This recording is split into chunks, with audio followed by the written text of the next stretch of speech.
You're listening to the Cantina Cast, your home for thought-provoking Star Wars talk. Join Albert and Jonesy in breaking down the latest news, trailers, movies, and of course, your favorite characters from a galaxy far, far away.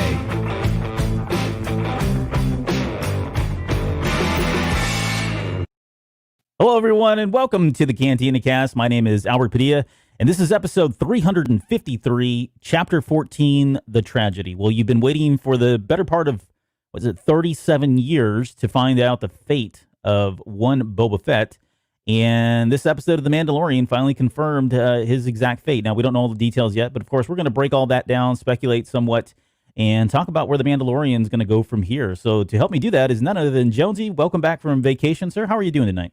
Doing great, man. Happy holidays. Happy holidays. I like the hat, by the way. Oh, crap. I forgot to change it. Oh, well. It's really cold. He's coming to us live from the North Pole as we speak. So Right. It was it's in the lower 60s today, but in Houston, it's been like in the 40s, which for us is, oh, wow. let's just shut the state down now, because in Texas, can't work in that kind of weather. That's right. I mean, God, I can't even work from home in this kind of weather. Exactly. No, it's good to see you. Like the shirt there. Way to be a cheerleader. Really appreciate that. Right. You had a great show last week, by the way. So it was a lot of fun having Andrew on. So appreciate you stepping in. Yeah, he was great. I really liked having him on here and just getting his viewpoints and stuff. So I'm glad we were able to find somebody to kind of fill in for you. But no one can replace you, sir. So with that, let's get into talking about Chapter 14, The Tragedy. And same kind of thing here. If you're new to the show, we kind of do a quick overview. We get down into all the details to the nth degree, and kind of speculate on where we think the show is going to go. Obviously, this season and the rest of the series as a whole. So now it's called The Tragedy. What was the real tragedy for you? Because I think there's probably three of them that I can think of, but. Give me your overall thoughts on the tragedy and just what you felt with especially like Robert Rodriguez. I want to get your thoughts on his directing as well. Well, yeah. First things first. When I saw so each one of these episodes, as soon as you get the title, you have a pretty good idea of what's about to happen, which is okay, I guess. When I saw The Tragedy, I was like, oh no, Albert. I was simultaneously like joyous because I was like, he's going to be right.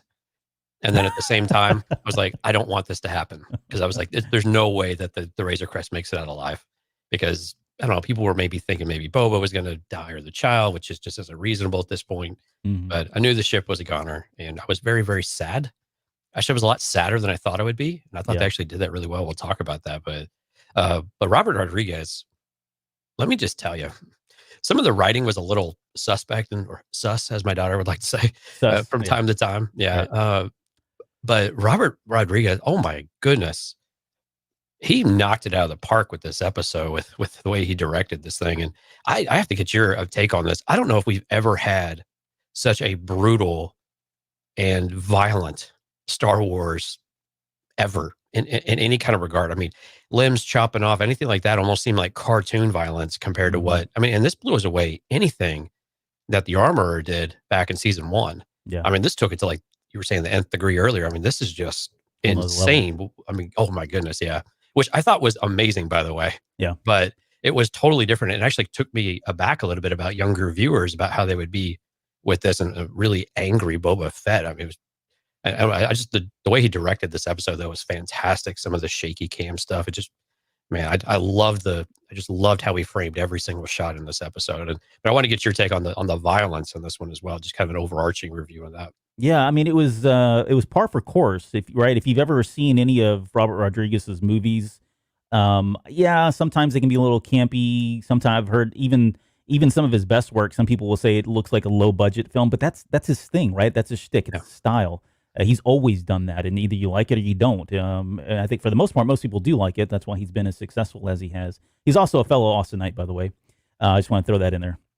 But it was, I mean, and I put this like literally the night I was watching the show. I said, Robert Rodriguez's DNA is like all over this thing from beginning to end. This is exactly what he does. And it's crazy to think that he was kind of like a last minute director, right? I mean, he's come out, I guess, this weekend and said that originally he wasn't even like, he was not originally he wasn't going to be a director. They had to find someone last minute, and my last minute months ago still, right? But this was just kind of an opportunity that came up, and he couldn't pass it up. And he went on to talk about, I was just like playing, he was a young kid again, all over again, playing with the Star Wars toys. And right, we've heard that from other directors as well.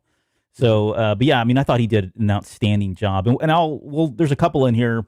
There's a couple like signature camera moves that he does. And if I remember to call them out when we get to that part, I certainly will. But yeah, I really enjoyed it. And to your point, it was pretty like, it was graphic, but it wasn't like, it wasn't necessarily over the top or it was gratuitous, because it's a Star Wars show and it's on Disney Plus, and you got to have some limits.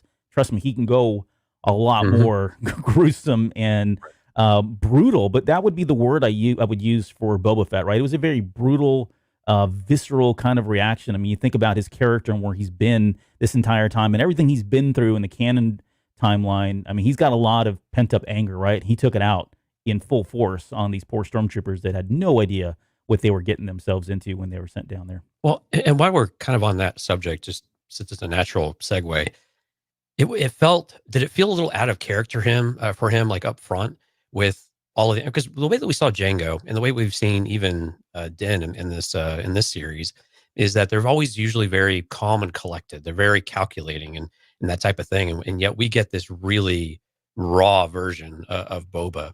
Yeah. Did it take you aback immediately, or you were like, no, this is how I would be? I would be pissed as well about everything that's gone on in the last 10 years. Yeah, I think so. No, your point's well taken. I think that's what I would expect him to be. I wouldn't have expected him to be the person he was when we saw him in Return of the Jedi, right? This to me says, okay, he's gone through some things, right? He's a very dynamic character, and that's what I really hope. Kind of like Maul and some of the other ones that Filoni's brought back and really fleshed out. Asajj Ventress is another one that comes to mind, right? Just immediately. Yeah. But I'm really looking forward to the dynamic characteristics of Boba Fett now that he's been through a lot. And I think we're seeing shades of that, right? We saw him angry. We saw him diplomatic in a way.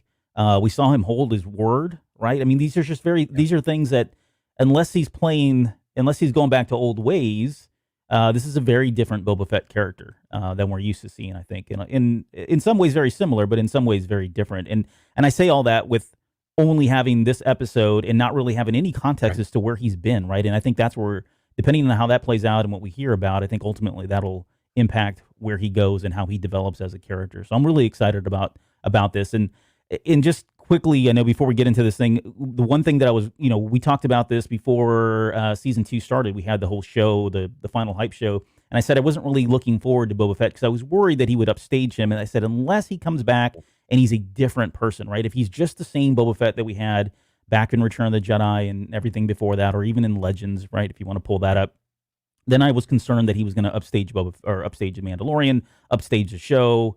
And I didn't feel that, right? I didn't get that sense. Like, it's there a little bit. I'm not going to say it wasn't, because I mean, that's all we were talking about. No one was talking about what the Mandalorian did in this episode, right? how dumb he was, probably. Yeah. All we did was talk about how he forgot his jetpack, he lost his ship, but the big kept banging his head against the force shield. I mean, yeah, right. What else do you want? Yeah, exactly. Wasn't his finest moment in this episode, right? But everyone talked about Boba Fett, and for good reason. We expected in this episode. Now from here, let's see where it goes, right? Let's see, just how much he does or does not upstage the Mandalorian. But you could argue that this season so far has really been an ensemble cast, right? Compared to like last season, where there were a lot of very solo-focused type episodes on the Mandalorian, which we needed because we needed to know who he was, and I think we got a really good sense of that out of the first 8 episodes. This year is more about expanding the universe and broadening our bench, if you will, of different characters and bringing some back from the old one. But I think it's more of an ensemble cast this year than definitely was last year. Right. And Dale has a good point. He said everyone fears the upstaging thing. He thinks the other characters enhance the show. And I was one of the ones that was really concerned about Boba coming into this, but I'm really getting on board with this. Yeah, thanks for putting it up on screen. I'm getting on board with this about the other Mandalorians coming in. We saw them in season 1, but with Bo and her group now, and even with Boba coming in with a different take on the Mandalorians, or really more of a different take of his life now. We're going to talk about his quote there about who he serves, basically. Mm-hmm. And I'm really starting to enjoy it. And we'll talk about kind of what the crew is looking like now. and what it may be shaping up to be. But I was one of those that was a detractor from it at the first, and now I'm kind of getting on board with this because I think we're getting into a healthier group of people that can really move the story overall and get maybe little snippets here and there that kind of feed people like you and me of little lore aspects of things that we're going to get off and on throughout the next couple of episodes, I hope. Yeah, no, I agree 100%. I'm pretty excited about it, and I don't think I would have said that, just about a month and a half ago or a month ago, right? Yeah. All right, so last thing before we get into the actual show, just quickly, I felt like the other thing about this show was it was a break from the norm. We were getting the quest of the week, right? Last year was a lot of monster of the week. We've seen some of that this year. It was like the quest of the week. There was a lot of feedback going around. Oh, it's just another quest to another quest, another quest, and they're just kind of dangling this carrot in front of him. But this one really did kind of break with it. Now, granted, it was only 30 minutes, which I think was the only downside to this because I really wanted to see a lot more, but you can't have everything, right? And we have longer episodes already. So, but beyond that, yeah, it did feel like it was a break from the norm. And I think that's adding to how much people are just invigorated by this episode in a lot of different ways because it was different. It was very different than what we've seen so far in the first, 5 episodes prior to this. So, yeah, I mean, stylistically as well as the narrative that they had in this one. Actually felt like there was a story contained within it rather than, like you're saying, quest of the week. Yeah. Yep. Okay, let's get this, let's break this whole thing down. Let's peel it back. It opens with Mando and Grogu gotta get used to saying that, are approaching Tython. And I love the fact, like, I was really excited about this because I wasn't, it was either going to go one of two ways. Either we were going to pull the Band-Aid off like they've been doing. I should have known this is what they've just been doing, right? They've been telegraphing that they're just going to go right into it. They're not going to build us up any. But either they were going to go straight to Tython, or that would be kind of like the cliffhanger, and that would lead us into season 3. And I think that probably still will happen. But I did enjoy the fact that we got to Tython. Now, that said, okay, you guys know me. I'm a huge SWTOR fan. I'm a huge Star Old Republic fan. I can talk about this all day. I was really underwhelmed with Tython. It's my only negative feedback, and that feedback is so, I think, trivial at this point because the reason Tython was there was met, right? They didn't need to do anything more than what they did. I would have liked to see more because Tython is so rich in its landscape, right? And even if you go back to like some of the oldest locations in Tython, like the beginnings of Tython, those things have these really intricate statues and architecture and everything else. And I guess this is more in line with the sequel trilogy and Octo, whatever, however you pronounce that now. That being like wood and this is stone. And I get it. They're going more for that, I guess more primitive look for it. Right. But even still, like just the landscape, I mean, it could have been anywhere. And there's certainly places on Tython I can attest to that are not exciting by any means, right? But it just felt like this was going to be a big momentous place, and it turned out to not be that. It was just kind of a bunch of rocks. It looked like a Stonehenge kind of thing. But anyways, your thoughts on that? Yeah, I had a similar take, but then so I had to get my Albert cap on real quick. And so how I viewed the Seeing Stone and this kind of pier in general was this was like a pilgrimage type of thing, right? Where the Jedi or a youngling or a Padawan had to go and make this kind of quest, if you will, for, I don't know, lack of puns here. But it was this pilgrimage of sorts to go up to this stone and this moment of reflection and transformation. And we'll talk a little bit about that here in a minute of what it meant to that. And I was with you. I really would have liked to have seen more of the history of the Jedi. Now Ahsoka did say that it was an ancient thing and presumably in ruins and that type of stuff. Maybe laid to bare, or maybe things have grown over it. But I agree. I wish we could have seen some things off in the distance, things that we could have nitpicked at just a little bit and grab things here and there. But I think it was okay for it to be on its own if we want to look at it from that respect of that it's meaningful insofar as that people have to climb this hill and climb this mountain or this peak of sorts in order to get to the stone, in order to have this this moment of transformation. Yeah, I like the symbolism there too, right? Yeah.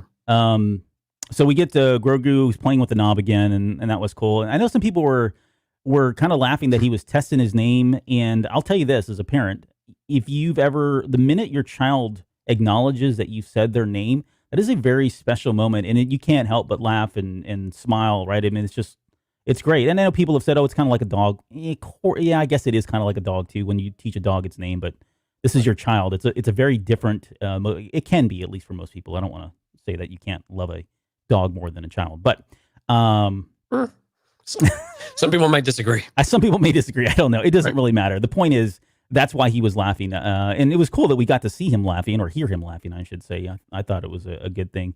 He gave us another...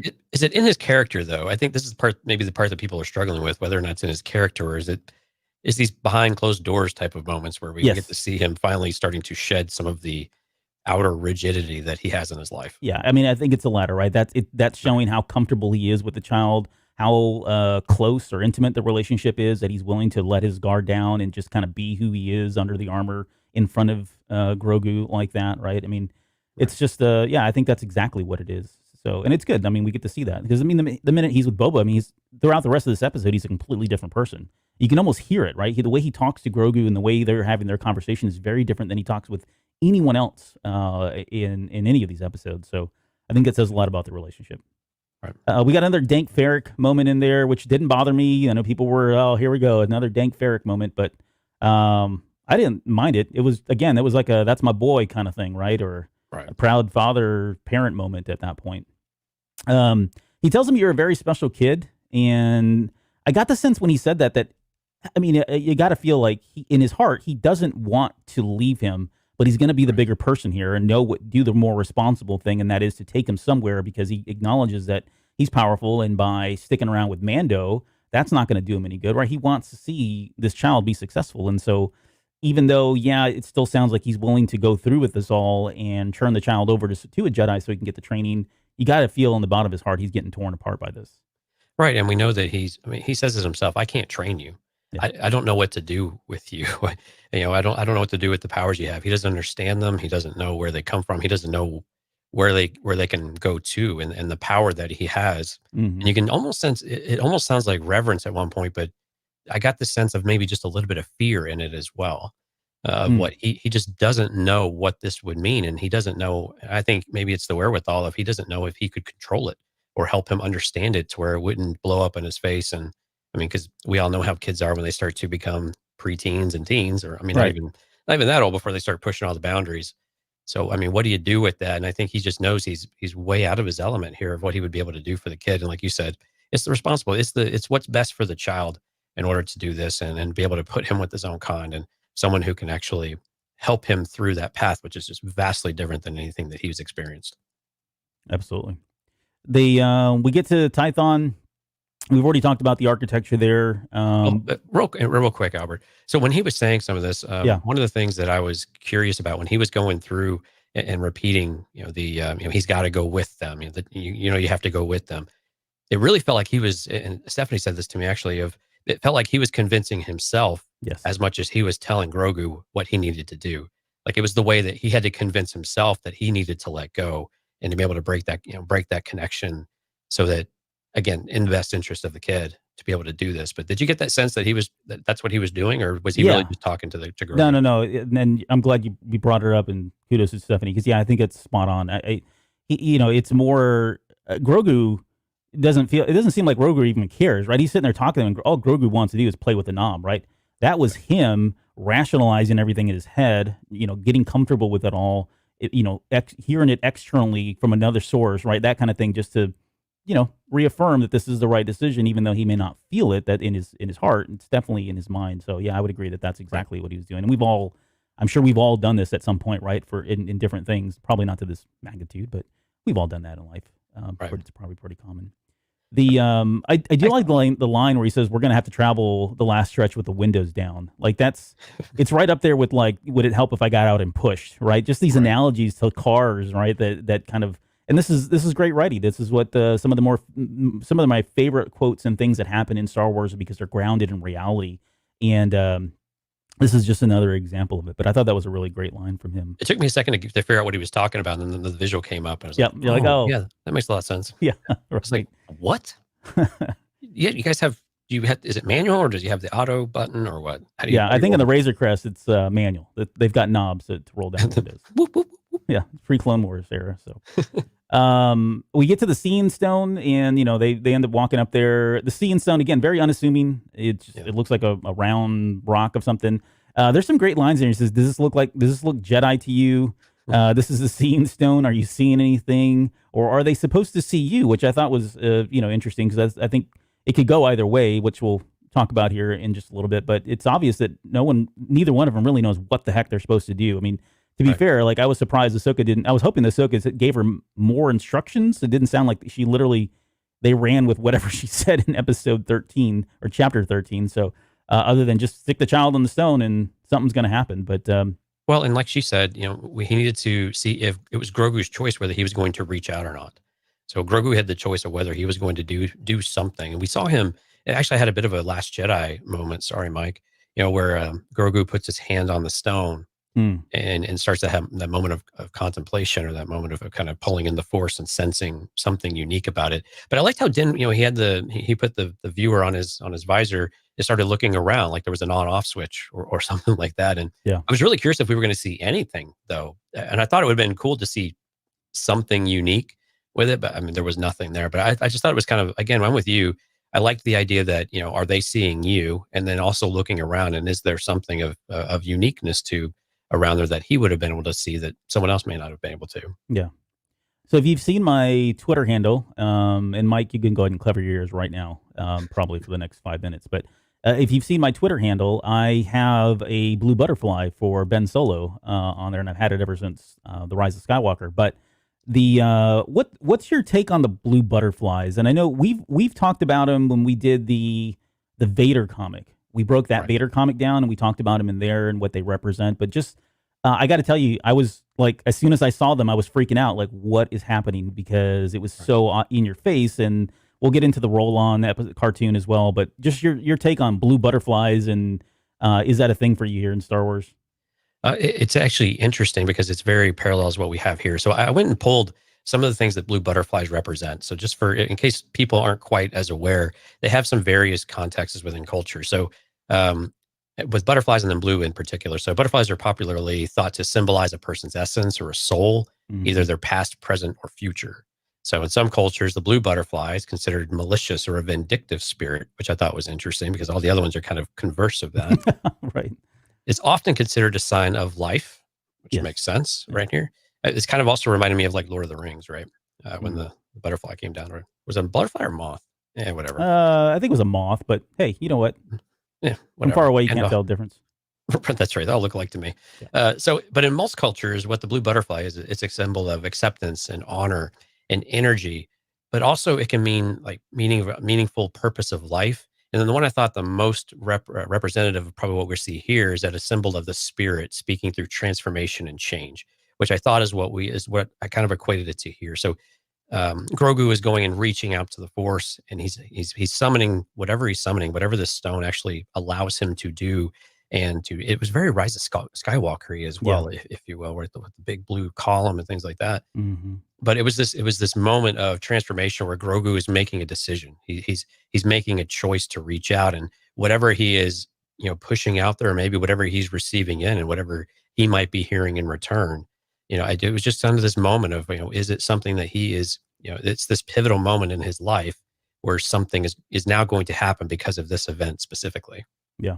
Yeah, I kind of did the same thing. I was digging into a lot of research, and I don't really have anything to add to the symbolism of that, other than to say that in Star Wars specifically, I think we see examples of butterflies used for the light side of the Force. I can't think of one instance where it's ever been anything but that. So we had, like we talked about in the Vader comic, you saw the blue butterflies. They were put there intentionally.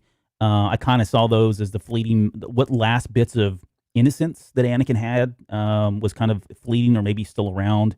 The light side, it represents that, right? So there was moments of that. We've saw it in the Clone Wars a number of times. There were some butterflies in Rebels, and in every one of these instances, again, well, it wasn't in Rebels; it was a Rebels magazine cartoon comic thing. But again, it was used there. And then the more recent one, the one that really kind of kicked this whole thing off for anybody that really wants to know, if you go out to StarWars.com, or I'm sorry, the YouTube channel for Star Wars, they do the roll-ons where they have the characters that look like BB-8s, and they're little fun cartoons, but there's like a two-parter, maybe it's a three-parter that they did with Ben Solo, Han Solo, and Chewie. And this is when Ben Solo's still kind of like 10 years old. Mm-hmm. And that's where they use these blue crystal butterflies extensively in those little 3 shorts. And from that's what spawned this whole resurgence of blue butterflies used to represent Ben Solo and his rebirth and all of that. So again, it probably wasn't going there. I think they would probably use it more symbolically of the light side, and like you said, a decision or a transformation, if you will, right? Renewal or rebirth in some way is probably what they were going for. But they were there for a purpose, and I don't want that to get overlooked by any means. So what you're saying is there's a connection between Grogu and Ben Solo now. Yes, Ben Solo is now alive thanks to this. No, kidding. I wish that were true, but Grogu transferred his life force to create Ben Solo himself. Right. Yeah. Something like that. Who knows? We'll find out here soon enough. But all right. So if I say enough nonsense, something will come true. Yeah, exactly. That's how we got a lot of the stuff we got right. So Slave One enters, and this was like a gasping moment, I think, for everyone involved. And I loved the fact that he held on that shot, right? When Slave One comes in, it wasn't just kind of a thing. I mean, the camera follows along with them. Again, this is more Robert Rodriguez, although it's right, not uncommon. But I just love that he hung on that, and hearing the sound of Slave One coming in, and I mean, again, it was just really unexpected because I think up until this point, you got to remember when we last saw Boba Fett in episode or chapter 9, right, the first one of the season, we were still speculating: is that Boba? Is it Rex? Is it some other clone? Right? This was. For me, it was a hard confirmation that, yes, indeed, this was Boba Fett. Yes, indeed, he does have his Slave One ship. And then this myriad of questions suddenly just invade your mind, right? And I think we got some answers, but there's plenty more here. But your thoughts on just seeing Slave One come into the frame like that? It was really cool to see, but I'm with you. Like the question is just the floodgate opened. Yeah. Like, where the hell was he stashed in Slave One to where no one like stole this thing over the year? But I think this talks a little bit to what we talked about then of he must not have been in the Sarlacc pit for very long at all. But it starts begging questions of if he knew so much about, well, we'll get there, but it was really cool to see it. I was really cool to hear it as well. And they captured the essence of it. It wasn't quite as big sound wise as I was maybe hoping it would be. And I even cranked it up today when I rewatched it a couple of times and to try to see if I got that cinematic feel. And I didn't, which was a little bit of a letdown. Because it's just now it's kind of ingrained in our heads from the prequels in particular about what that sound is. Yeah. But it was still great to see it. I mean, it was recognizable instantly. It still more or less looks like it did exactly like it did in Empire and Return of the Jedi. So I mean, it was cool to see it, but it just raised a ton of questions all of a sudden, which kind of took me out of it for just a moment or two of all the things we had talked about. Like, how did we get to this place? How did Boba get to this place at all? Right. Especially when we start to get his backstory when he's talking with Mando and Fennec. Well, I have theories. No shortage of those. There was no doubt that was coming.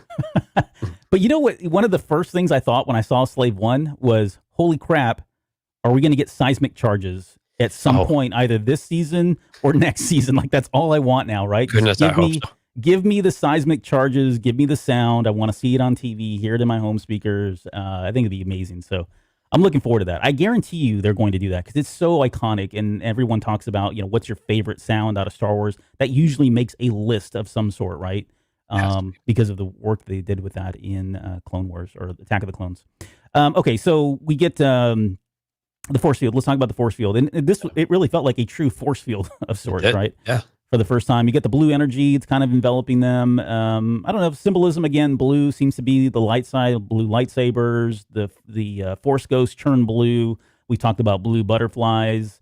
I just wondered what that would have been like if they'd stuck somebody that was on the dark side on that seeing stone. Is it a red light or is it yellow light or some other color? But or can they channel it at all? Yeah. Who knows? We had all the symbols. Is this like a nexus point then? Do you think? So in the Old Republic, there were devices not like this. I mean, they didn't look like this by any means, but the Rakata had created these things where you were able to teleport and communicate with one another. And this, again, I'm going thousands and thousands of years back in Star Wars. Billions and billions. That's a basement joke for anybody that's wondering. But yeah, so there were things like this. Similar, but not didn't look exactly like this by any means. So I think they were kind of playing on that a little bit or pulling from that in some way. But I will say that the intriguing part was just seeing the symbols, right? The old tongue that we could see around that perimeter, and it's hard to make that out. I think we try to break all that down when Rebels was out, and we saw. I mean, it's all over in Rebels. Anytime they went to a temple, a Jedi temple, you got to see those runes. I think of like Twilight of the Apprentice. There's one scene where they've got a wall just of these things, and I don't know that anyone's ever been able to decipher those because it's never been released. They've never even given us a couple words or letters to figure out what it actually says. But it was cool to see that. I mean, they did their homework and they certainly did the right things there. But Mando tries to go in and touch this thing and gets bounced immediately out as soon as he gets close to it. And that is, I don't. What are your thoughts there? Like, is that? Do you think like it was protecting the person that's in that? And if that's the case, here's just hypothetically speaking, if that was the case and Fennec Shand had actually fired at the child, do you think she would have been able to penetrate that force field? I'm thinking no, she wouldn't have. Because again, I mean, well, I don't know. You could always argue that plasma or whatever laser bolts are made of have some sort of different, physical disposition, whatever they might do, some physical property differences. But it doesn't seem like it would have. Mando clearly doesn't believe that because he also believes he can, push his way through and force his way into this thing and entirely without any kind of consequence. But it was interesting. It did very much feel like a protective field while the person is in this very vulnerable state, whether it's the force or whether it's this stone or whatever it is. And that's why I brought up the point about a nexus point, because something that powerful has to have, I mean, this seems like a very focused point of energy or a very dedicated thing that happens. And so that's why I was really curious, because it has to be something very popular to create this kind of energy and create this kind of concentration of presumably something related to the force. Yeah. And we've heard, I mean, in the expanded universe, we heard about force bubbles a lot, right? And this was primarily, I think, with the Solo kids in general. I think there was a lot more of this in the New Jedi Order books and in that series. But you had this concept of force bubbles. So it's not out of the realm of possibility that they're, again, borrowing a little bit from the old EU, from Legends, and saying, okay, this is kind of a thing in order to protect. And whether the child is channeling it himself, whether Grogu is doing it himself, or whether it's the stone and the force doing it, is a bit open to interpretation on that one. And, and I'm more leaning towards that it's the force doing it in this specific, it's almost like a axis point or a fulcrum of something, right? No pun intended. To where, that this is what allows this type of thing to happen, even if you have, and we believe that Grogu is probably very powerful in the Force. It seems like they're suggesting this at the very least, aside from just being a unique, thing in the galaxy. But yeah, I think it is a force field of sorts, not a ray shield. I mean, so it's not as good as the ray shield apparently. Yeah, right. But yeah. So my theory, and we were getting some responses from our live viewers, which, by the way, thank you guys for being here tonight. This always makes us feel very comfortable. But yeah, I think everybody was kind of in agreement here that no, Fennec Shand probably would not have been able to hurt the child because of the force field. So and that's kind of where my mind is at as well. In terms of what that was doing, I guess the two theories I have are kind of what you said. Either this is when that started, he was immediately indirect, like that was him channeling and having a conversation with somebody else on the other end. Like I envisioned somebody else. I don't know if they have to go to another seeing stone, or maybe they're just there and suddenly they're hit with this blue beam that's connecting them right across the galaxy in some way. That's probably one theory. The other theory is that this is really just kind of a beacon. Suddenly it's emanating from this planet, right, from Tython. And if you're force sensitive in some way, your senses are going off and there's something out there and you can tap into that. I think that the dangerous part of this is that if that's the case, then what's to say that it is only, light side people that can do this, right? If you're broadcasting, I'm a force user, I'm powerful, whatever, and hear me. It seems like anybody could tap into that signal. So what's that going to mean, right? That there could be repercussions from this later on. Although, I mean, I'll trust Ahsoka enough that she said, when you do this, a Jedi will respond. So maybe it is a closed line of communication to only Jedi, but again, we don't, they don't know that the Sith still exist at this point, right? Yeah. They believe the Sith are extinct, although I think that's always a very naive and delusional type of aspect, because they're never really evil will always be around. Exactly. But it's actually, I had a moment of thinking about it. What was the bridge in Thor that they use? I forgot what it's called, where they, the guy puts a sword in and Heimdall and can't think of the name now. Whatever. We'll call it the Sky Bridge because that's all I can think of. But anyway, it reminded me of something like that, right? Where it's this kind of this interdimensional gateway of sorts. Yeah. There you go. Yeah, the Bifrost. There you go. So it just reminded me of this kind of this gateway between this and another realm, or this and another, thing. And I'm with you. I mean, this is not going to call out just to light side users. I think, and I'm kind of thinking about Disturbance, which was an Empire certain point of view that we had discussed kind of offline a few weeks ago. Of where the Emperor can sense these massive disturbances when something goes on, and then all of a sudden have a moment of clarity. And something like this seems like a fairly significant event that anybody that had any kind of force sensitivity would have sensed something. Now, whether they choose to respond or not is something entirely different. And I think the other questions you have is, okay, do you have to be meditating in order to feel this? Or is it just like Obi-Wan when Alderaan explodes, is it something more along the lines of that, where it's just this explosion of force energy and it just overwhelms you? Yeah. Or, which of these scenarios might it be? And I'm kind of in the camp that it might be something closer to the Obi-Wan experience, where you have this thing and it's just overwhelming, and then you have to meditate to figure out what it is, because it's not clear exactly what it is. But maybe you hear a voice or something like that. You have a vision in your head. And maybe the more powerful users, like a Luke Skywalker or something, presumably would make a little bit more sense out of that, kind of like the Emperor did with when he was uncovering those secrets. Don't want to spoil any of that for those who haven't read it. Yeah. Well, and so then I guess the next question that I would have is, okay, so let's say someone does hear this or acknowledges it. Right. Either if they don't have a conversation, because I don't know that Baby Yoda is going to be able to say, oh, here I am, I'm on Tython, and oh, I just got kidnapped. All right. He's going to have a constant communication at that point. Or is it one of these things where whoever heard it now has a lock on them, right? And so now that Grogu has left and he's jettisoned into hyperspace aboard Moff Gideon's ship, is that person, whoever acknowledged it, are they going to show up because they're able to sense now, right, that Grogu is out there in the galaxy? He's almost got like a tracking beam or a tracking device of some sort on him, via the Force. So do you buy into like a kind of a Force trail of sorts? Like if you know where someone was at some point, kind of like a dog, sniffing out a criminal or something like that. Once they get the scent, they can track it.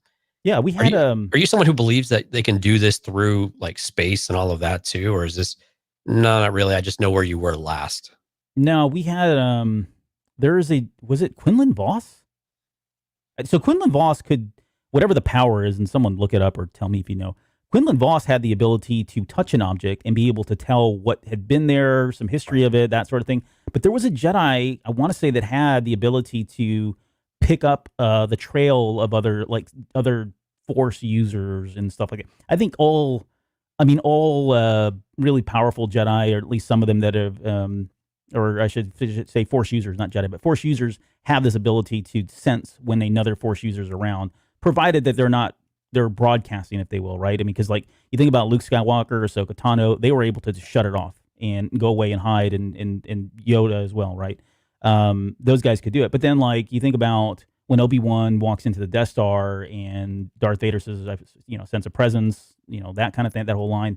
So I think there are, I think all Force users probably have this ability to do so to some extent, but I know there were, and I can't remember the name of it, in Legends, I could have sworn there was one that had this like really, he could hone in on anyone that was really Force sensitive. Maybe it wasn't Old Republic. I want to say it was in the future, but anyways, but yeah, so the quick answer is yes, I do believe that does exist. Yeah, and Jackson did clarify this. Psychometry is what Quinlan Voss had. Yep. Yeah, that sounds right.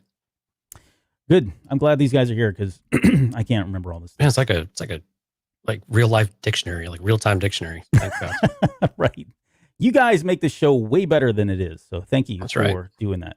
Okay, let's get into Boba Fett. He finally says, "I've been tracking you, Mandalorian," and so this is where, like I said, we talked about this. I said if he shows up, then we're gonna have to ask the question: how did he track the Mandalorian? My theory was that because the Razor Crest was in such bad shape for the first 5 episodes that it really wasn't hard to track. The only sticking point here is, if you think about it, you could probably trace the trail back, right? If he started with Cobb Vanth, which I'm assuming he did, that leads him directly to what's her name? Palo? What the heck's her name? We don't really talk about it much. The Ripley character, right? Right. It's somebody giving her a name. So that would lead her to there, right? From that, then that leads you to Frog Lady, and then from Frog Lady that leads you to Was it Peli? Peli, yeah. Peli Motto. And then from Frog Lady to, I mean, you can plot the course, right, to get there. So it's not hard to kind of put two and two together and figure out how he was able to trace them. There's another theory I know that people are touting out there that maybe he is in cahoots with Moff Gideon, and we know there's a tracker currently on the Razor Crest, and so that was what allowed him to go to Tython, because Tython, well, I don't know. In Legends, Tython was just kind of out there, but I mean, this is the first time we're really hearing about Tython in canon outside of the Afra comic, right? So it doesn't sound like everybody's talking about it, but it isn't the most. It's in the core. I guess what I'm saying is it's not a planet that just gets visited all the time and everybody knows about it, right? It's been buried for so long. But so yeah, but I don't buy into that theory. Like it feels like a lot of unnecessary smoke and mirrors to have Boba Fett working with Moff Gideon. He's going to pull a double on him and turn out to be a bad guy really after all, and he's not going to team up, and he's going to turn on him. I just don't see all that happening. I mean, I get it. That's what, yeah. I mean, I get it. That's his character. It was his character, but that would be really uninteresting. It would be like, okay, so this guy has done nothing. He's not developed in any way over the course of this, however long he's been gone. And it just feels flat to me. But your thoughts on how he tracked him, and do you buy into the whole he's working for Moff Gideon secretly here? I don't think he's working for Moff Gideon at all, because we hear the genuine surprise in his voice a little later in the episode. Yeah. And I think, I mean, Boba was a bounty hunter, so he's good at what he does, right? So he can pick up a cold trail and things like that. There are a ton of potential. I hate using the word plot holes because that's not always an accurate terminology, but it's difficult to kind of get there and figure out what he's doing. So what I kind of gravitate to is that there is a tracker on the Razor Crest. So it's possible that he is able to, run a trace on a bunch of different, frequencies or whatever that might be. And so he's able to, track that rather than, I'm not really of the opinion that he put a tracker on the Razor Crest himself, because I don't know that he knew where he was. How would he know that he was there again, and that type of thing? Now, the questions I have are kind of go back to, if Boba knows so much about where the armor was, and it was with Cobb Vanth, it's been, what, 7-9 years since Jedi? Yeah. Why did he not go after Cobb Vanth? Because it's clear that if he knows his name, he knows where he's at, and he knows everything about the town. Was it that, well, he was doing good and he was cleaning things up and he was okay with this? I don't think that's the case, because we clearly hear how much the armor means to him a little bit later on. But there's just some gaps there about why it took him so long. If he knew so much about the armor, that part is a bit of a disconnect for me, where I would have preferred him to be a little more surprised that there's where the armor is when he sees the Mandalorian, and then he begins the tracking, rather than knowing kind of the history of it for the last several years and really not able to do anything about it. But he's got his ship. So it's at the risk of being critical, I'm trying not to be as critical, but there's just a bit of a gap there for me of how that makes sense and why that works. And another case of kind of suspending belief a little bit here to be able to bridge these gaps. They tried, but it was just a little bit sloppy, a little bit there for me. So I get it. And this question has come up, but we were talking about it in Discord, I think yesterday or a couple days ago. Mm-hmm. It was only been 2 days, but it was probably yesterday. We were talking about this, and so the question is, why did Boba Fett not go after Cobb Vanth if he had the armor? Right. So and I go back to the theory I threw out there from episode 9, the first episode of this, or chapter 9, the first episode in the season. I don't believe that Boba Fett was really I don't think he knew where the armor was. I think he was probably left for dead.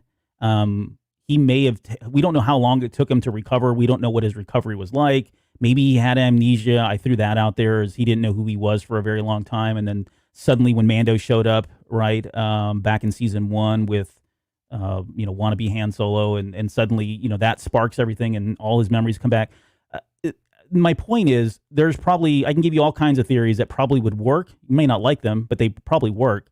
The point is, if and when Boba Fett knew that Cobb Vanth had his armor, I guarantee you he would have gone after it. So you got to, I'm at least giving him the benefit of the doubt to think, if that's true, then there has to be a very compelling reason as to why that didn't happen. And that's where I think you can throw a lot of different other theories out there in terms of why, like amnesia, or he didn't know the armor was even out there. He thought it was a lost long and gone, and then suddenly he got wind that no, their armor is around, and he's not been able to track it. I mean, we don't know all the details there, and I think that's where the gap is. Really, it's in the details. We don't know the details here. Right. But yeah, I guarantee you, if he knew that Cobb Vanth had the armor, he would have gone after it and he would have taken it back, because we know how dedicated he is to this thing. That's his dad's. Now we have this whole history behind it. So yeah, there's got to be a good reason as to why. I don't think they would leave that open. So hopefully we find out. I think we're going to. It may not even be this season, depending on how much time we've got left here, unless it's just a casual conversation they're having, on Slave One as they're heading to go find, what's his face over there, Mayfeld. Mayfeld, that's right. Yeah. So maybe we get that. I don't know, but yeah, it is a good question, and I think it begs an answer, which I'm pretty sure that we'll get at some point. We got of course, the really great line of "I'm just a simple man trying to make my way, in the galaxy." His dad said "universe" back in Attack of the Clones. The "like my father before me" is the next line of that, and the minute I heard that, I even wrote it down in my notes. I'm like, that's Luke Skywalker talking about it, right? There's something. And I love this. This is, and Utini said it earlier. I threw it up on the screen here, but we are getting a very Clone Wars Boba Fett, right? And in this whole relationship with the father and how much he looks up to his father, and especially after what happened to him and with Mace Windu and all that. But there's some genuine and sincere pride here, and love for his father and respect for his father for all the things that he did for him and what he provided for him. And I love that aspect of it, right? Because you've got this dichotomy. You've got this dichotomy of, like, you've got a father who has a child, and you've got a child who no longer has a father, right? You've got two Mandalorians, and they're very different situations when it comes to fatherhood. And I think from that point, I think it's going to spark a very interesting conversation. I really feel like the Mandalorian has a lot to learn from Boba Fett in a lot of different things, and I feel like Boba Fett has a lot to learn from Din as well, right, from the Mandalorian himself. So I think it's a really great. I'm pretty excited about this, I got to say, but I don't know. I've been rambling. Go on. So. Yeah, let me pose a question to you then.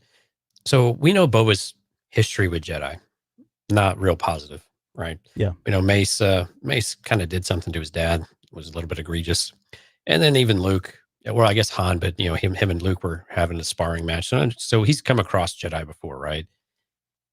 Presumably he doesn't know what the child's value is, right? They know there's a high value on the target, or they know there's the bounty's been increased, as Fennec tells us here in a few minutes. Mm-hmm. But I don't know that he knows what is actually going on with the child, or what the child is, not who it is, but what he is. Right. Do you think, so to go back to your earlier point of, he turns on Din and company and teams up with Gideon. Do you think if he learns that, do you think that's still possible that he would have second thoughts about it and may actually turn his allegiance because of the force sensitivity of Grogu? I think it's possible, but I got the sense that he wasn't the coolest with the Empire. Like, I got the sense that he has no love for the Empire any more than he does for the Jedi Order. And you could chalk that up to maybe he felt like he was left for dead by the Empire. In some way. We don't know the history there. I don't know where he was in terms of his standing with the Empire after he turned, after he got Solo. For all we know, he was just, Jabba's bounty hunter and hung out there at the palace. But I don't know, again, from canon perspective, not from Legends, but we don't know exactly what happened. So, yeah, is it possible? Sure, I think it would be possible that he would favor the Empire more than the Jedi after he finds out all these things and realizes that you're running around with Ahsoka, and you've been running around with, this child that's force sensitive, and you have no idea what they did to my dad. That I can totally see that. Asajj screwing him over. Yeah. Oh yeah, exactly. There's plenty of reasons for him to hate anything and everything to with the Jedi or to do with the Jedi. The only thing that would, I think, prevent him from really going that far is if he didn't have a good relationship with the Empire as well. Which is stronger or weaker, maybe. Right. But so Mando starts giving him the third degree or the eighth degree, ninth degree, whatever. Right. Did you take the creed? And he says, I give my allegiance to no one.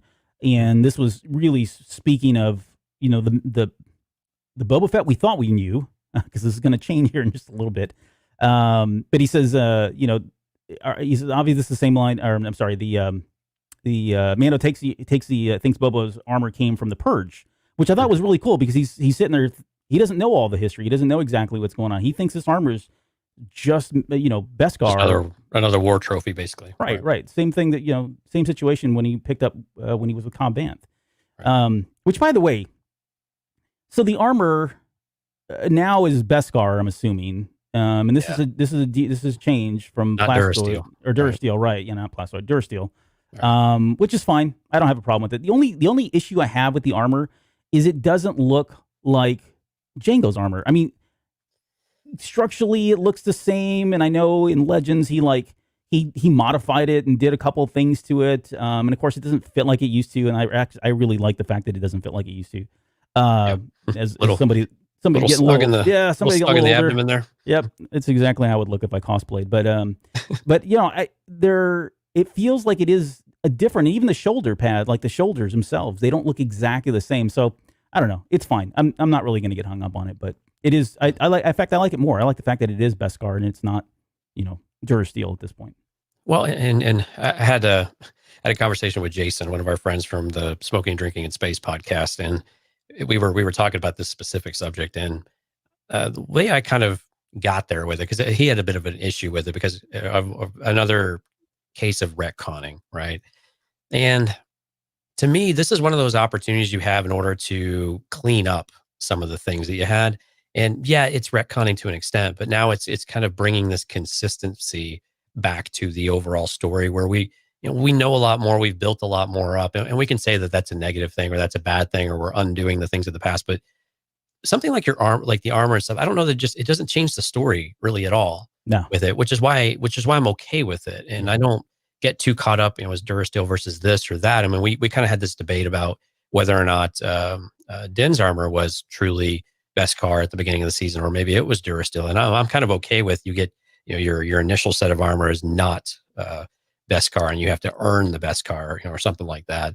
But I didn't really, it's retconning to an extent, but I really don't have a problem with it. I view it more as cleaning things up. And Jango was prominent enough to where I think that it would be Beskar, if not. But it started to really give me a lot of questions, though, about, what was Jango's affiliation with the Mandalorians. He talks about that he spoke, that he fought in the Mandalorian Civil War, which was an interesting revelation to us. But in Attack of the Clones, we really didn't get this idea that he was really affiliated with anybody or really joined to anybody at that point. And we know that the Mandalorians were still prominent at that time, and because before the Purge and all this stuff. But so it was a little bit confusing to me that that Jango was so prominent in these roles and in the kind of Mandalorian community, if you will, to where that Boba, but because it makes more sense that he has no affiliation with anyone.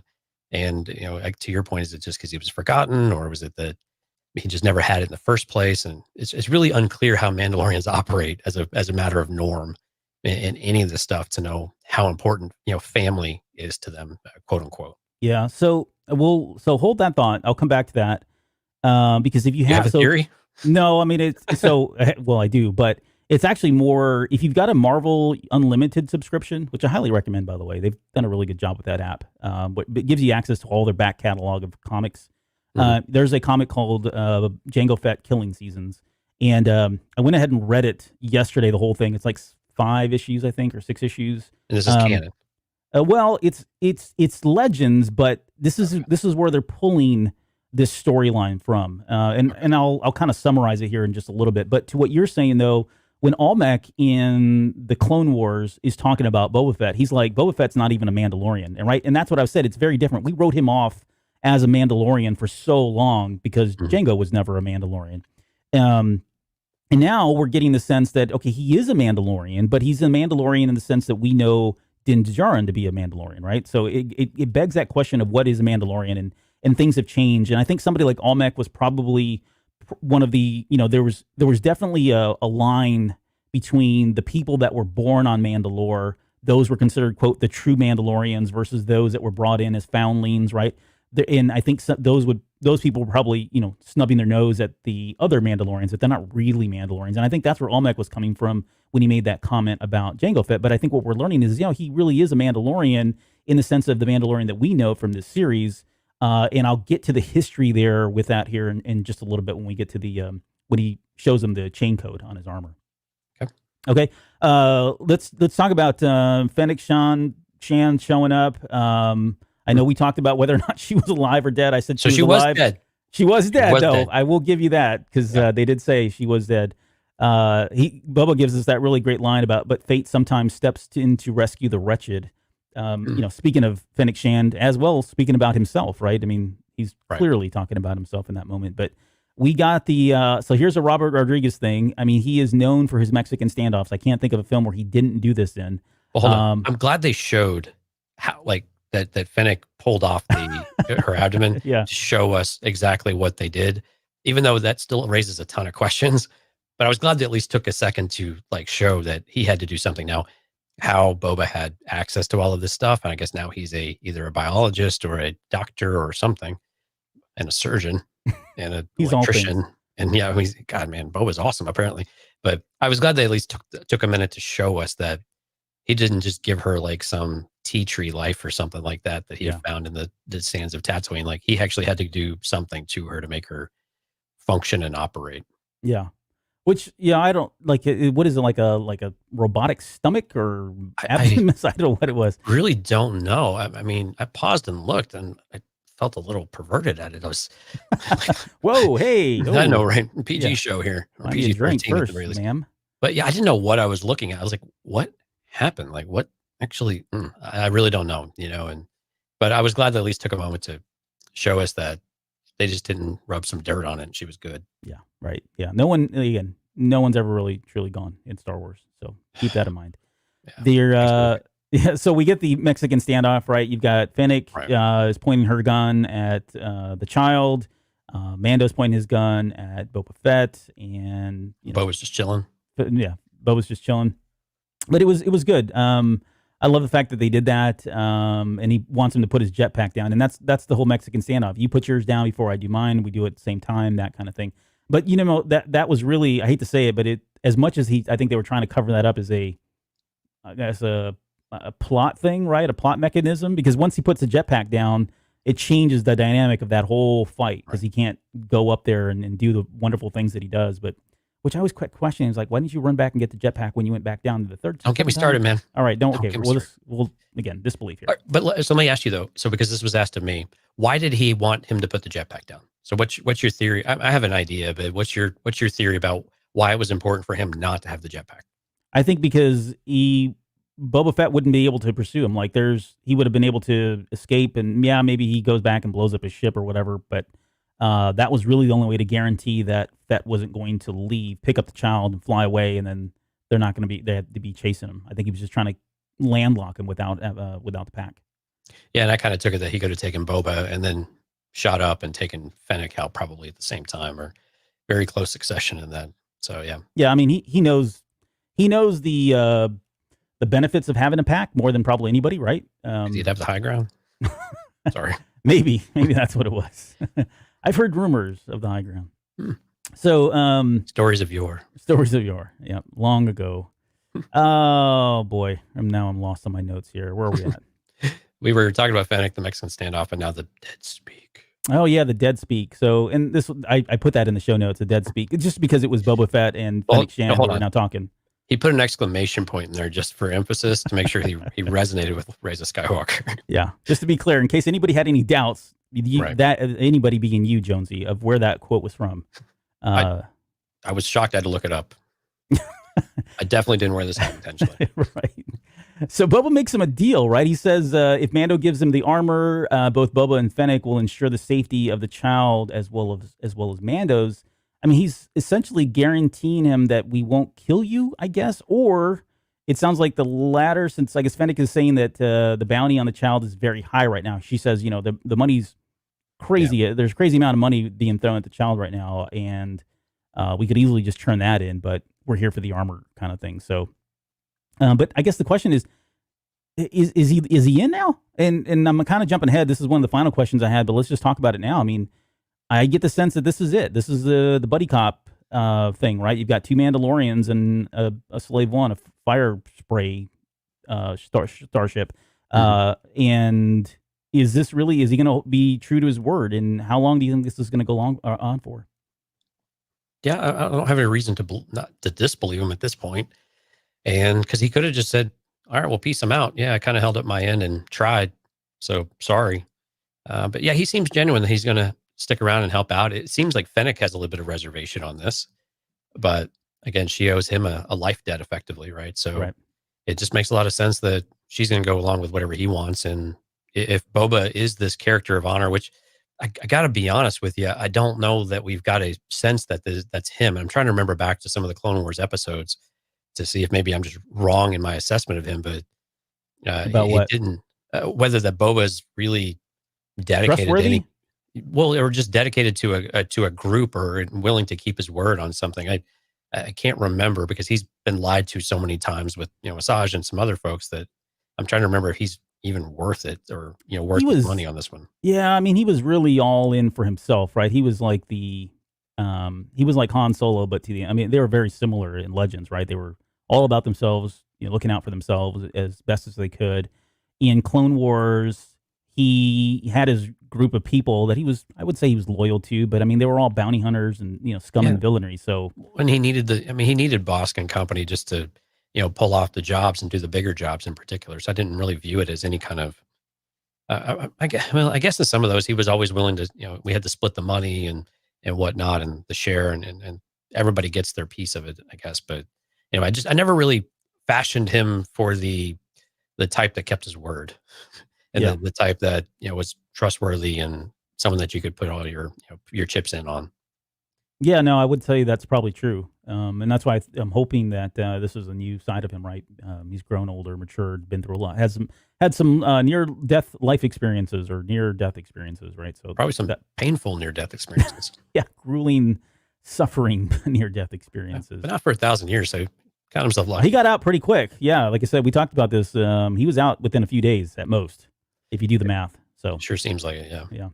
All right, let's get into the first shuttle, which, by the way, that shuttle coming in, that's a First Order shuttle, which when I saw it, I was like, what the heck? The First Order's here. And then it shocked me when the Stormtroopers ran out. So, I guess just alluding to the fact that that's already kind of around, establishing. They've got the new, equipment coming in, that sort of thing. So, new change of order, which is cool.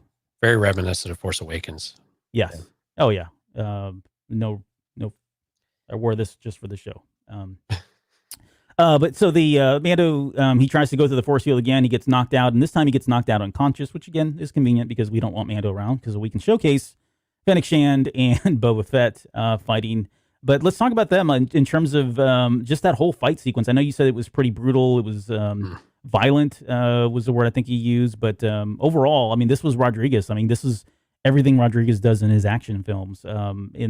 There was the one scene that I'll also mention is there's a scene there where the camera starts at Boba's face and the camera pulls back, and as it pulls back, it's pulling back and down, and then you get the gaffy stick, and it stops at the very end. That is Robert Rodriguez's like signature move. He does that with guns and machetes and you name it. He's done that in just about every movie. So it was kind of, again, his DNA is really all over this thing. But your thoughts on just overall the battle and what that looked like for you? It was amazing. And I'm with you. The way that he shot this whole sequence is absolutely amazing. I love the camera work on the gaffy, like you said. Boba's also dragging it behind him, which again is just another classic take from horror movies and from action movies and from even things that have drawn it from like a Quentin Tarantino type of style of sorts, right? And you just get this, this energy behind it, and the faces that Boba makes is just this. Oh, I can't quite think of the word of it, but just this just animal, like almost this primal kind of look and this fierceness to him that is savage. So savage. Yeah, there you go. It was very savage. It almost like he enjoyed it of sorts, which really, really took me off guard because we've always seen these guys be so cold and calculated, and to have him have so much passion and like savagery and just primal instinct type of thing, this bloodlust almost, was just incredible to me. And the way that he dispatched the stormtroopers was just epic. It was great. And Fennec, actually, it was great to see Fennec. I wish the way that she was holding the gun and stuff like that, but we got to see that she's worth her salt. Like, she doesn't miss. She only missed, I think, I counted like 3 or 4 times in that entire sequence. Mm-hmm. And I think a couple of those were because of stormtroopers behind her rock, but it was right on target. Yeah. But man, the shattering of the helmets, the stormtrooper helmets. I mean, the one that was just completely mangled was unbelievably gruesome of sorts, and you're just like, that face did not. No, don't take that helmet off, please. But it was great that these things, and had a couple conversations about, well, how is he able to stab through the armor and whatnot, and we have to remind ourselves this is plastoid.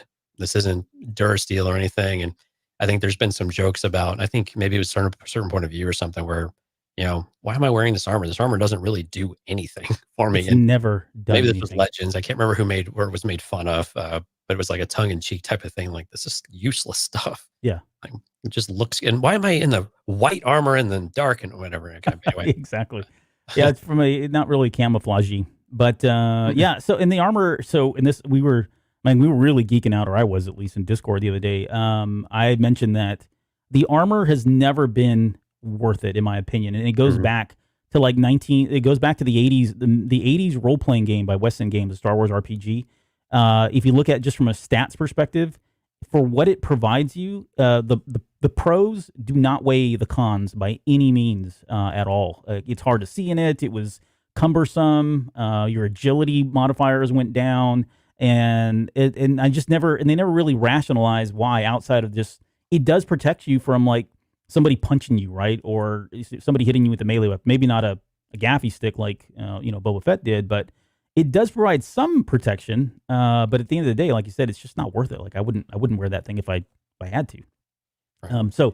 But one thing that we did get to see in here, and this was leaked months ago, was this mortar trooper or whatever. I don't know what the official name is that they gave him, but we saw a picture of him. I know there was people talking about, is this going to be like a Cody or somebody else?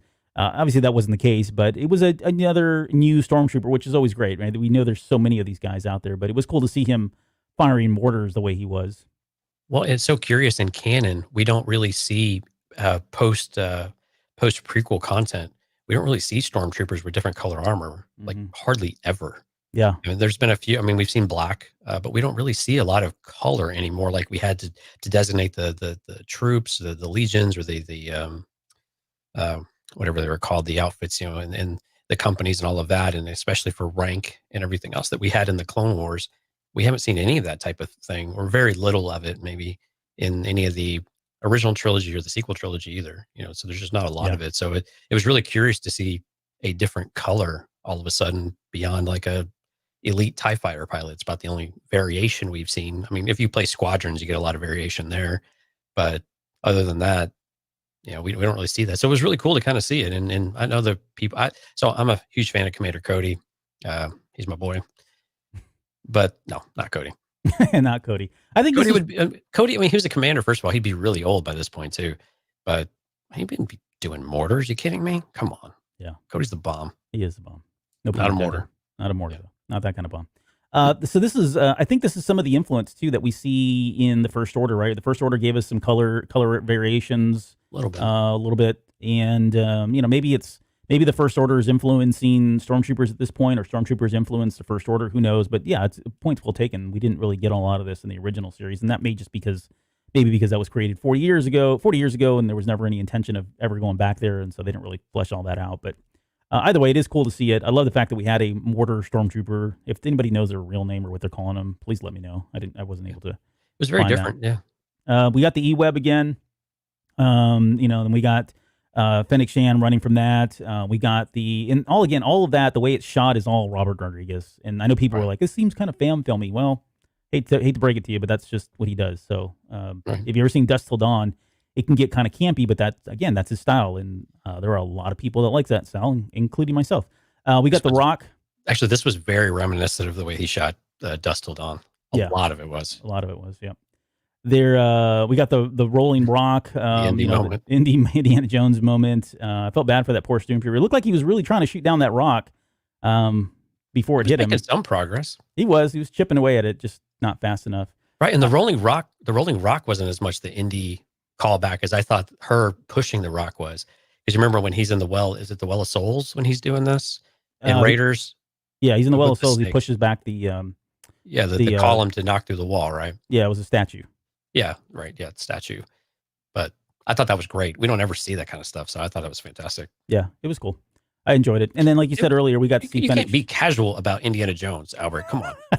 It is my favorite movie all time, but don't have to love Dr. Jones. Yeah, Well, now you're crossing the streams. You're getting one. I am. Up here.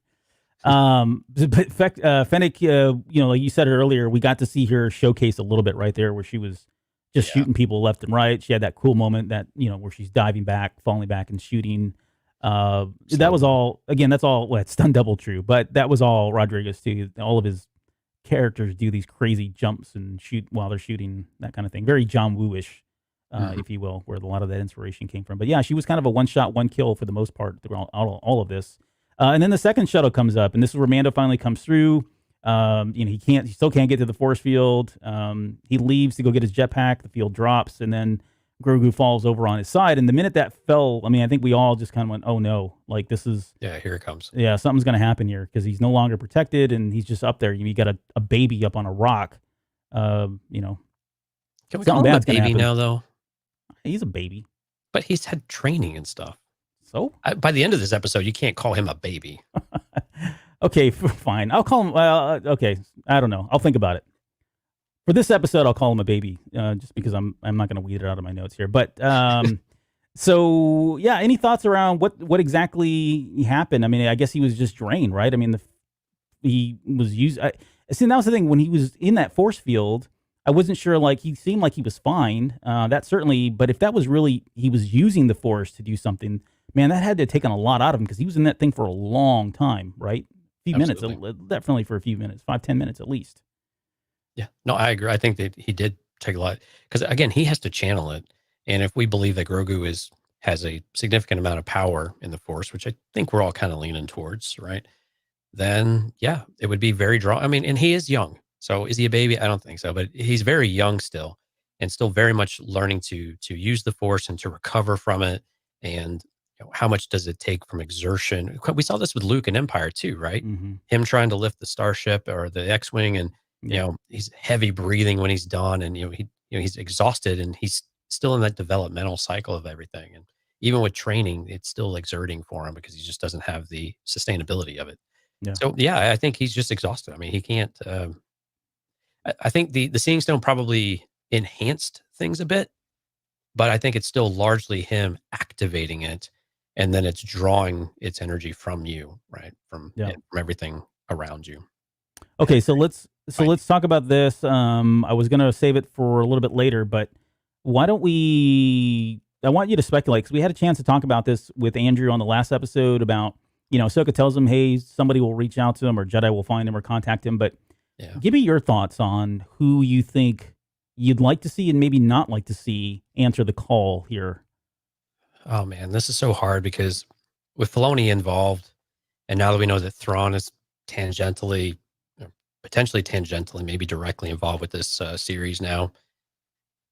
Is Ezra on the board? It seems like Ezra's on the board, right? Yeah, I would say he is. Yeah, from an in-person perspective, right? Does Ahsoka come back? Ahsoka wouldn't have sent him away if she was going to come back. I think. Right. So I don't know that we're going to see Ahsoka come back over the last couple of. Would I love to? Yeah, I thought Rosario Dawson did a great job, and wow, I sounded like Mike there for a second. Rosario Dawson. There we go. Yeah. Sorry for you Rhode Island folks. But so I don't think it would be Ahsoka, just because why would she send him away and then just show up? Of course, there's been a lot of these types of moments in The Mandalorian, so it's entirely possible. Ezra's on the board. Do we hear ghosts of the past or something like that? And that's always very possible. And then they could draw on a number of people if they wanted to do that. And we could speculate on who that might be. And I think we all have this kind of deep, dark wish that somehow Luke Skywalker, makes contact of sorts. And we've speculated about Yoda maybe showing up because Yoda seems to show up everywhere. And it would be a great thing. I really don't want Yaddle. I got to be honest with you at all. Please don't do Yaddle. You seem to like Yaddle. Yaddle's like my Maz. Like, no thanks. Oh, really? Wow. Maz is awesome. I don't know what your problem is with her. Oh, she's terrible. Maybe it's Maz that shows up. She's a blaster with a poet and a jetpack. So, anyway. Maz is force sensitive. We learned that from novelization. She's fantastic. So maybe she shows up. How about that one? Oh, I'd close that series up right now. I hadn't thought about that. I'll turn the TV off. I'd have to get a new host. Yeah, I'm just going to walk out the door when this happens. So we're going to have a live stream of that episode and just see what happens. Yeah. But so it seems like Ezra's on the board now. All of a sudden, he seems to be the front runner of sorts, unless we have dead characters that come back And we know that, I mean, Ewan McGregor's out there. We know, Yoda and those types of characters. So, but, now I'm kind of hoping it's Ezra. I got to be honest with you. I'm kind of hoping Ezra. I don't know if it's in the series though. Yeah. That's the part I struggle with. If you didn't catch the last episode, I'll probably say a couple of things the same. Although I've been thinking about this a lot over the last week. I don't as much as, again, I would love to see Luke.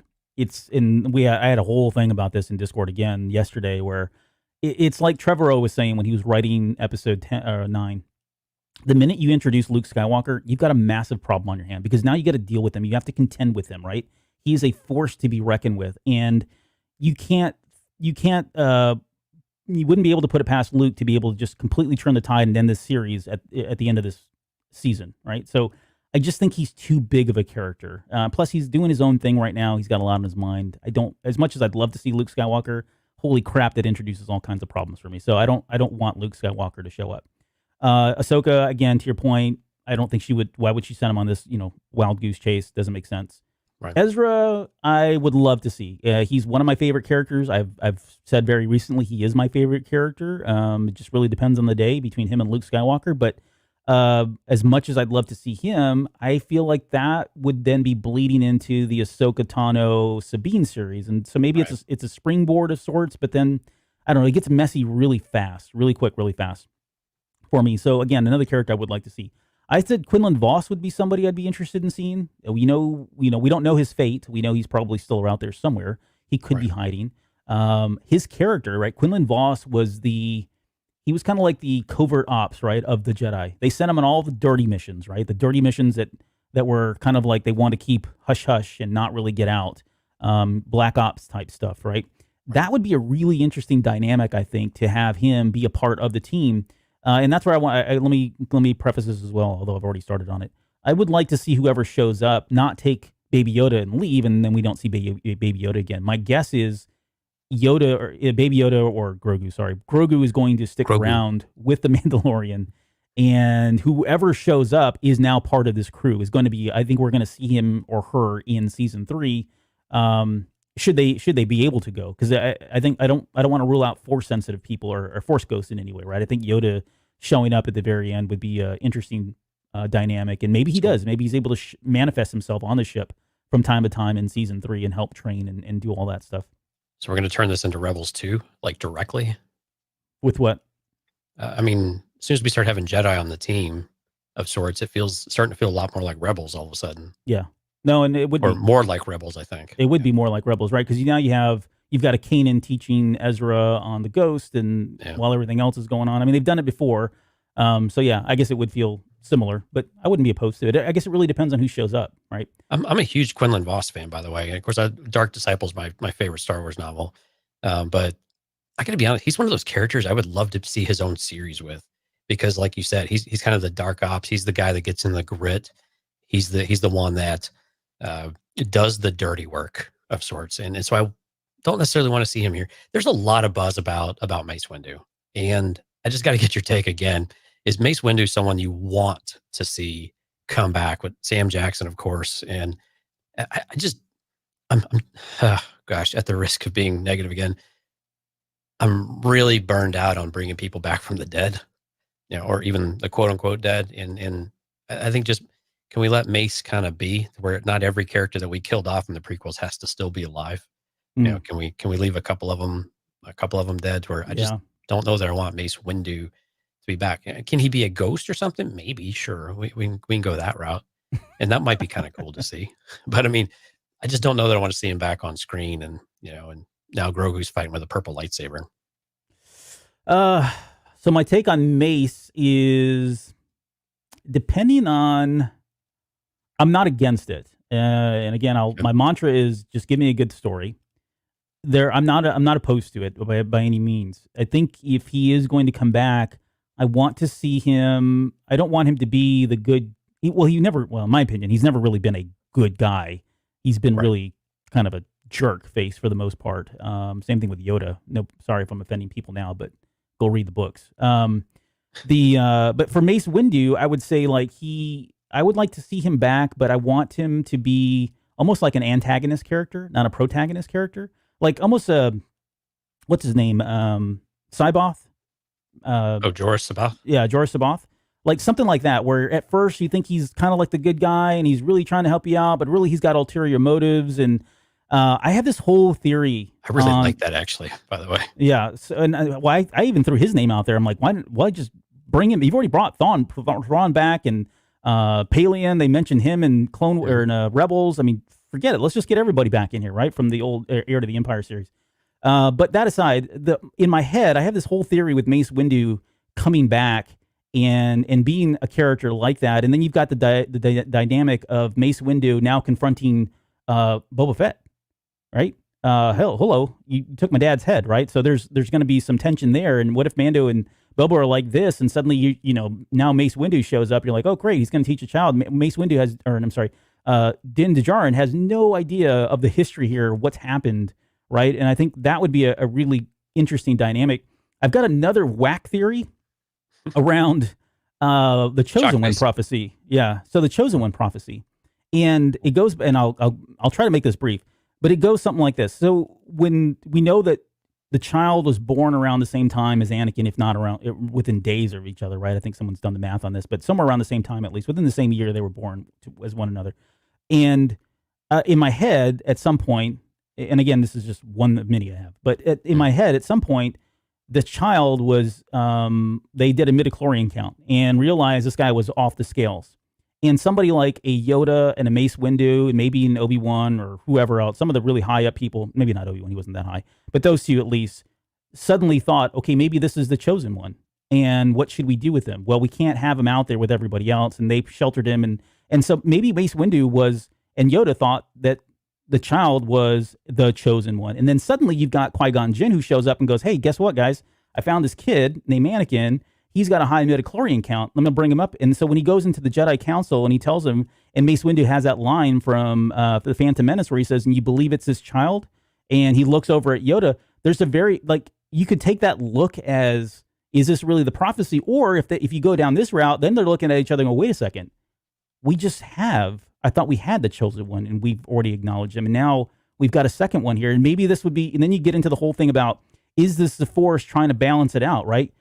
Yoda, Anakin, we think about Rey and Kylo Ren, the dyad there, or the Force, giving power to Rey, or, having her come about to kind of balance out Kylo Ren. Maybe this really happened back then as well, where Anakin was born and the Force said, okay, I need something to counter this. So he immediately spawns or has some, she, whatever, the Force decides to bring up Grogu, right? And that he was supposed to be the counter because Grogu never really was around and was, had dark times and was put to the side. That's what allowed Anakin to turn into who he was and, shift the tides with the Empire. So, wow, that's a whole lot there, but... does that start to retcon a lot of the Qui-Gon stories that we got in the Dooku stories with Dooku Jedi Lost and with Master and Apprentice and some of even the Master and Apprentice and the certain point of view? Does that start to water that down quite a bit, though, if it goes something in that direction? I don't think it does, only because, when he says the prophecy may have been misread, though I think the one thing that we got from Master and Jedi more than Dooku was that these prophecies they've been around forever. They've continued, they recycle, they repeat themselves. Right. And a lot of times people don't really know whether or not it's true or not. They're all believing it is, but it may not be. And that was my takeaway from Master and Apprentice, is that we can't really trust the prophecies. So I think for me, I felt like prophecies were maybe watered down a little bit back then from that novel. But yeah, I mean, it's just a crazy tinfoil hat theory that I've got, but that would be a whole lot of stuff that would suddenly turn this series into a whole another series. But anyways, all right. Wow. Where were we? He says, we're talking about Fennec Shan. They're about to get overrun. He whips out whistling birds, fires those things. And if you guys want to tell me I'm crazy, please do so in the comments. I don't mind. I love the feedback. Honestly do. He says, I owe you from last time. She says, we have a deal, which I thought was pretty cool. That they were, again, there seems to be some honor here among all of them. And then the Mando is the human shield again. and again, nitpicking. He's he's a heroic character. I get it. Yeah. And these are, surf stormtroopers that you wouldn't expect to really be on target, but it's a numbers game. If they're firing that many shots, you got to think he's got to get hit in those weak spots of the armor. But I don't know. It would have made so much more sense if he's wounded and can't get back up to the child. Yeah, just there you go. him. Right. For goodness sake, let the guy take a hit and not be dumb. Because now he just looks dumb. Like, go get your jetpack, dude. Like, it's a lot faster to get up there. So let him take it. I just don't know why we're allergic to letting him get hurt again. I mean, he was hurt. He was mortally wounded in season 1. Yeah. And they healed him. Okay. But it was a kind of a plot point as well. It wasn't just something of convenience. Like, this would have made a lot of sense. Like, for him to finally take a hit, that he has squishy parts. So let him get wounded. Let him take one in the hip or the leg, and he can survive. He doesn't necessarily have to be mortal, but just let him take a hit, please. Like, I don't understand why we are so afraid to let him take an injury. Why does he need to be so heroic in this way, and so really just all of a sudden he's impermeable. Like, all of a sudden he's from Rogue One with Sheridan, and then them. So I just don't. I'm at a loss on this one. Just let him be human. I just want him to be human. I think that's the only ask I have. And right now, his intelligence is very human, or his decisions are very human, but his the way that they're perceiving the character of how he's going to get hurt, what he does, are very inhuman in that respect. And I think it's just degrading from the character. It's just taking away just a touch from the character of humanizing him and making sure that he's more relatable, and that he really can take a hit when he's just inundated with fire. Yeah, it bothers me a little bit. Now. No, it bothers me a little bit too.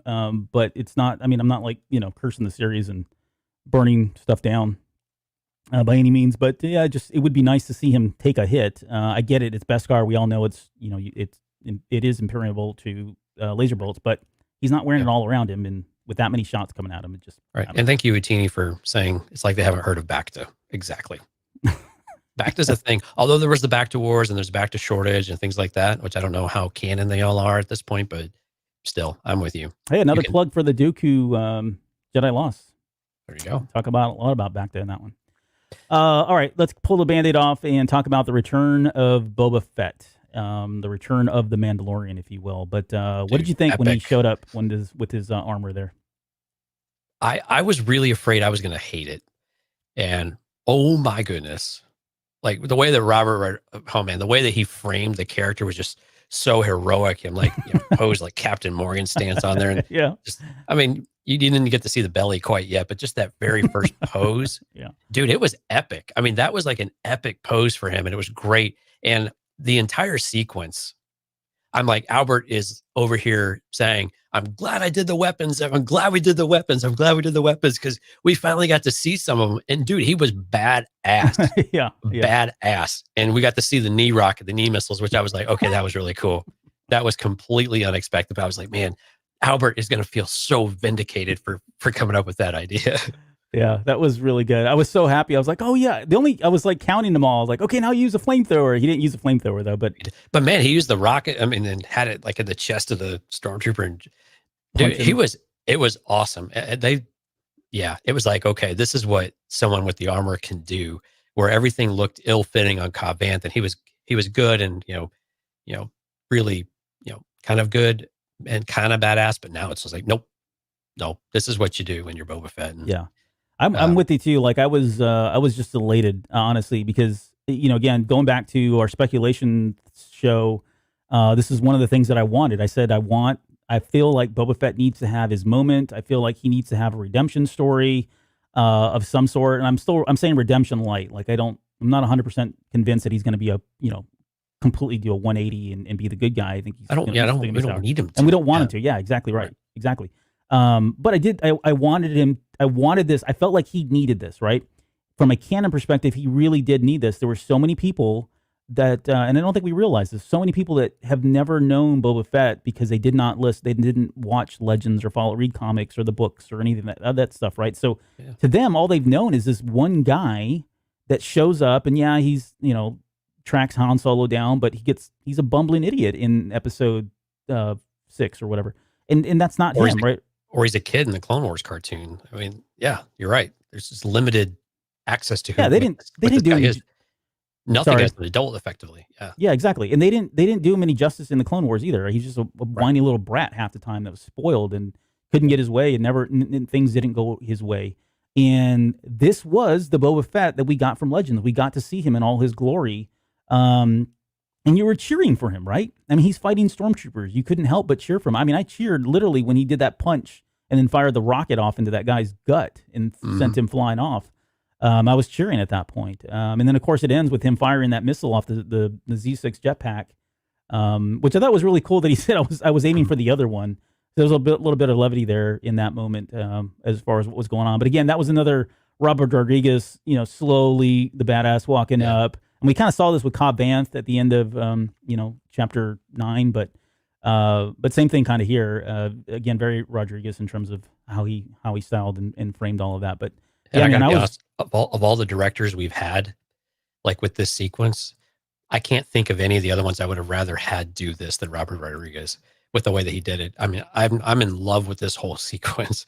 Like this whole battle sequence in general was just fantastic, but the way that he presented Boba Fett, and I know some people are a little upset that, Boba's been a loser, and we've talked about this too, even with like Anakin and Vader, right? He's always been kind of a loser, and are we going to beef him up now? Why are we making it more about, why are we making him this great character now that he was kind of a loser? Well, there were a lot of things we assumed that he was that we just never got to see, right? Yeah. He had a reputation. The reason why that he worked for Vader so often or for Jabba was because he presumably was very good at what he did. Right. And we just didn't get we didn't have a lot of content to be able to find that. And so I like that we finally get to see who Boba Fett really was and who he can still be or who he still is. And I think that was really important for us to do, to really give that gravity to the character that I think enhances and builds on Empire or builds up Empire and builds up, well, maybe still makes Jedi look a little weird, but it still just enhances the character and pulls it and gives him just more on screen time for us to say, no, he really is this good and this amazing. We just didn't get to see it until now. Absolutely. Yeah, if you're a Boba Fett fan, I guarantee you were either cheering or crying, and they were happy tears to kind of. I was probably doing both. Yeah, doing what he did in that. And the other two things, one, I like the fact that he is the older guy now showing up. It was like somebody's dad showed up to a fight, right? Started whooping butt with all the other kids that were fighting there. But I got shades of like seeing him in this sequence, shades of Vader in Rogue One, right? When we got to see him for the first time doing what he did and choking people and even all out, right? It was very similar kind of experience for me where it's like, yes, that's the person we knew from books and comics and from playing with our action figures, right? We got to finally see that on screen, which I thought was just absolutely brilliant. So that's a perfect simile. Yep. Okay, let's talk about the tragedy. And I'm gonna just that right now. I called it. Razor Crest was gonna die. Was cheering, let's take a texting moment. people. Let's take a moment. Silence for the Razor Crest. All right. Okay. Yeah. This doesn't do well. Silence doesn't do well on podcasts, by the way. No, it does. People start going, what did volume get kicked out? No, they skip to the end anyway. Yeah, that's true. And they listen to us on like 1.5 speed. So this was like one of the most shocking moments, I think, in Star Wars lore. Or am I being did you see this coming like in this way? No, the Razor Crest felt like it was too good, and it was, I don't know, I had this sinking feeling that this season we were going to lose it. I thought it was going to be on entry when it was hopping along, entering onto the water planet, the water moon, right? Mm-hmm. I thought that was where it's going to happen. And then when it didn't happen, I was like, okay, I guess I'll take it since technically it fell in the water and they had to repair it. Okay, but I was really hoping, I guess, I know that sounds sadistic, but I was kind of really hoping that something really bad would happen to the ship. And man, did it ever. Oh boy. Is there any coming back from this one, or can we officially call it dead? I gotta know, is this dead enough? This is dead enough. Like, okay, I think this is complete obliteration. So it's obliterated. Right. There's no coming back from this. Now, Razor Crest Force Ghost or what? Can they find another one? Sure. I mean, they probably could. That feels like a stretch now at this point. Are they setting this up so that Boba Fett dies at the end of this season or next season, and suddenly Mando takes over Slave One, or is Boba Fett just a permanent figure now, and it's just as much as his ship as it is Mando's? Or I don't know. What are your thoughts? I don't know that I like that. I gotta be honest with you. I don't know. I'd be okay with him getting a new ship. I just don't know what that ship would be. Do I want him to have another Razor Crest? Because again, that's the ship style and all of that. But I don't think I have to. I think it's okay for him to evolve into something else and to see what that transition looks like and to see him struggle with it. It's another kind of, not a plot point, but just a character development or kind of a hardship for the character of adjusting to things, especially if he maybe doesn't have Grogu with him or something. He just has all this wholesale change. I like the idea of Boba and Slave One kind of going off on their own. And I got to be honest with you, I'd be a little surprised if Lucasfilm and Disney killed off Boba Fett, because it's another alternative of someone that they can bring back and work into either this show or some other show at some other point where they know it's going to be a draw. And I think regardless of how you feel about Boba Fett, there we go, that, he is a draw. He is going to be a draw, especially once people see this. They're going to be like, okay, yeah, well, where's his show? Because I want to watch his show because he looks pretty awesome. Yeah. And so he'll probably get another ship. I'm okay. I want Slave One to stick with Boba. I don't know why Boba would start handing out donations to people for the most part. Once they square up, Boba's, see you later. He's out. We're even Steven. So going to move on now. Yeah. I agree. We just don't know enough about Boba Fett yet. Like, we don't know what he's doing or where he's been, all that. I think all that's going to weigh into what happens with him and ultimately any potential series that he would have. But more on that in a little bit, because I don't know how I feel about a Boba Fett series now. But we'll talk about that here in just a minute. The Dark Troopers come in, so we were worried about Baby Yoda getting kidnapped. And that's the thing. Like, so I know we really don't talk about spoilers on this show ever, to be honest. But the Baby Yoda being kidnapped or being separated from Mandalorian was something we knew that was done. It was the Entertainment Weekly article that was ran. We knew it had to happen eventually anyway. Yeah, exactly right. It was probably bound to happen, but we knew this was going to happen. I didn't envision this was going to be yet. But the minute he fell on his side and suddenly was exposed and safety net was gone, I kind of figured, okay, this is where it's going to happen. And sure enough, the Dark Troopers fly in. Very Iron Man, Jon Favreau kind of look to them when they're coming in. I don't mind that at all. But I think now that we've seen them, though, like we were talking about, they look more like the Mark III Dark Troopers. It feels like it's more 2, maybe. They feel like wider, like the 3s, but they look, from the face anyways, they look more like the 2s. But not that it really matters. A bit of a the best of both worlds, I think. Yeah. I was disappointed we didn't get to see them in action, though. I was really hoping we'd have some sort of action sequence with them. I think they're saving that. Yeah, this would have been a really good opportunity for that, where they can still take Grogu, but maybe they take one of them out, but they can't. They're overwhelmed by the others. I thought that would have been an interesting sequence, rather than really, literally just being able to pick up the kid and then bolt up with really no resistance at all. Yeah, it was probably a cost thing. Those things are all CG, I'm going to guess. So maybe cost-wise, it didn't make sense for them to spend a lot of money here and save it for the finale. You point that out. I was really curious if some of the stormtroopers were CG as well, especially like the first one that came out of the transport looked very CG. There were several that looked very CG to me. Some of them were obviously very, live action, but I think there were some CGI stormtroopers in there as well. More than one or two. So, yeah, maybe. Favreau said that, anytime they can do practical, they'll do practical. And only you see, he's been pretty light in terms of when he uses CG. I think most of Grogu's has been practical. There've only been a few moments where they've done CG, so maybe it all depends on what they're trying to go for. But yeah, so they kidnapped the child. So again, we knew that going into season 2, unfortunately, good or bad.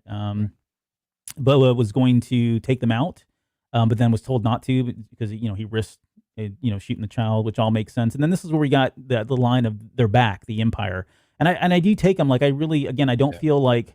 We said this earlier, so if you're just joining us, I don't feel that Boba Fett is doing he's going to turn on him, right? He's not doing a double agent kind of thing here. If anybody's doing it, and I think it was Pedro, somebody said Fennec Shand. I could see her doing it. But I don't think Boba, I believe him. He looks sincerely surprised that the Empire was still around. I don't think he's working for Moff Gideon. I don't think he's working for Thrawn. I just don't see why. And it gets so messy having to explain all of that. And I just don't buy it. But He does seem genuinely surprised that the Empire is still out there. Like, I just saw a ship, right?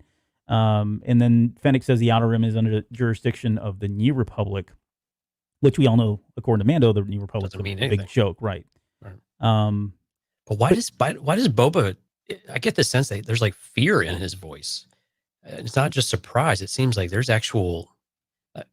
At least maybe that's just how it came across. But it really seemed like he was a bit scared, and like I just don't understand why that would be the case. Did you have any thoughts on this there? No, other than I said, like we were talking about, would he churn? And I said the only reason if he was still in good favor with the Empire, and suddenly a Jedi shows up, and with his disdain for the Jedi, I could see him going to the Empire. But based on what he said and the way he responded to the Empire, I kind of got the same feeling. Like, I don't think he knew they were around. Maybe he had heard rumors that they were gone, or at least thought they were gone, because he found out the second Death Star blew up and all the events of Return of the Jedi. But yeah, it did sound like maybe there's some history there, or there's something that is genuinely concerned about with the Empire being around. Like, what does that mean for him? Yeah, because it seemed like it was a pretty good paying gig. He could just move in and out when he wanted. I mean, he'd working for a job on the side or whatever that relation, those things look like. It didn't seem like there was any real bad blood for the most part.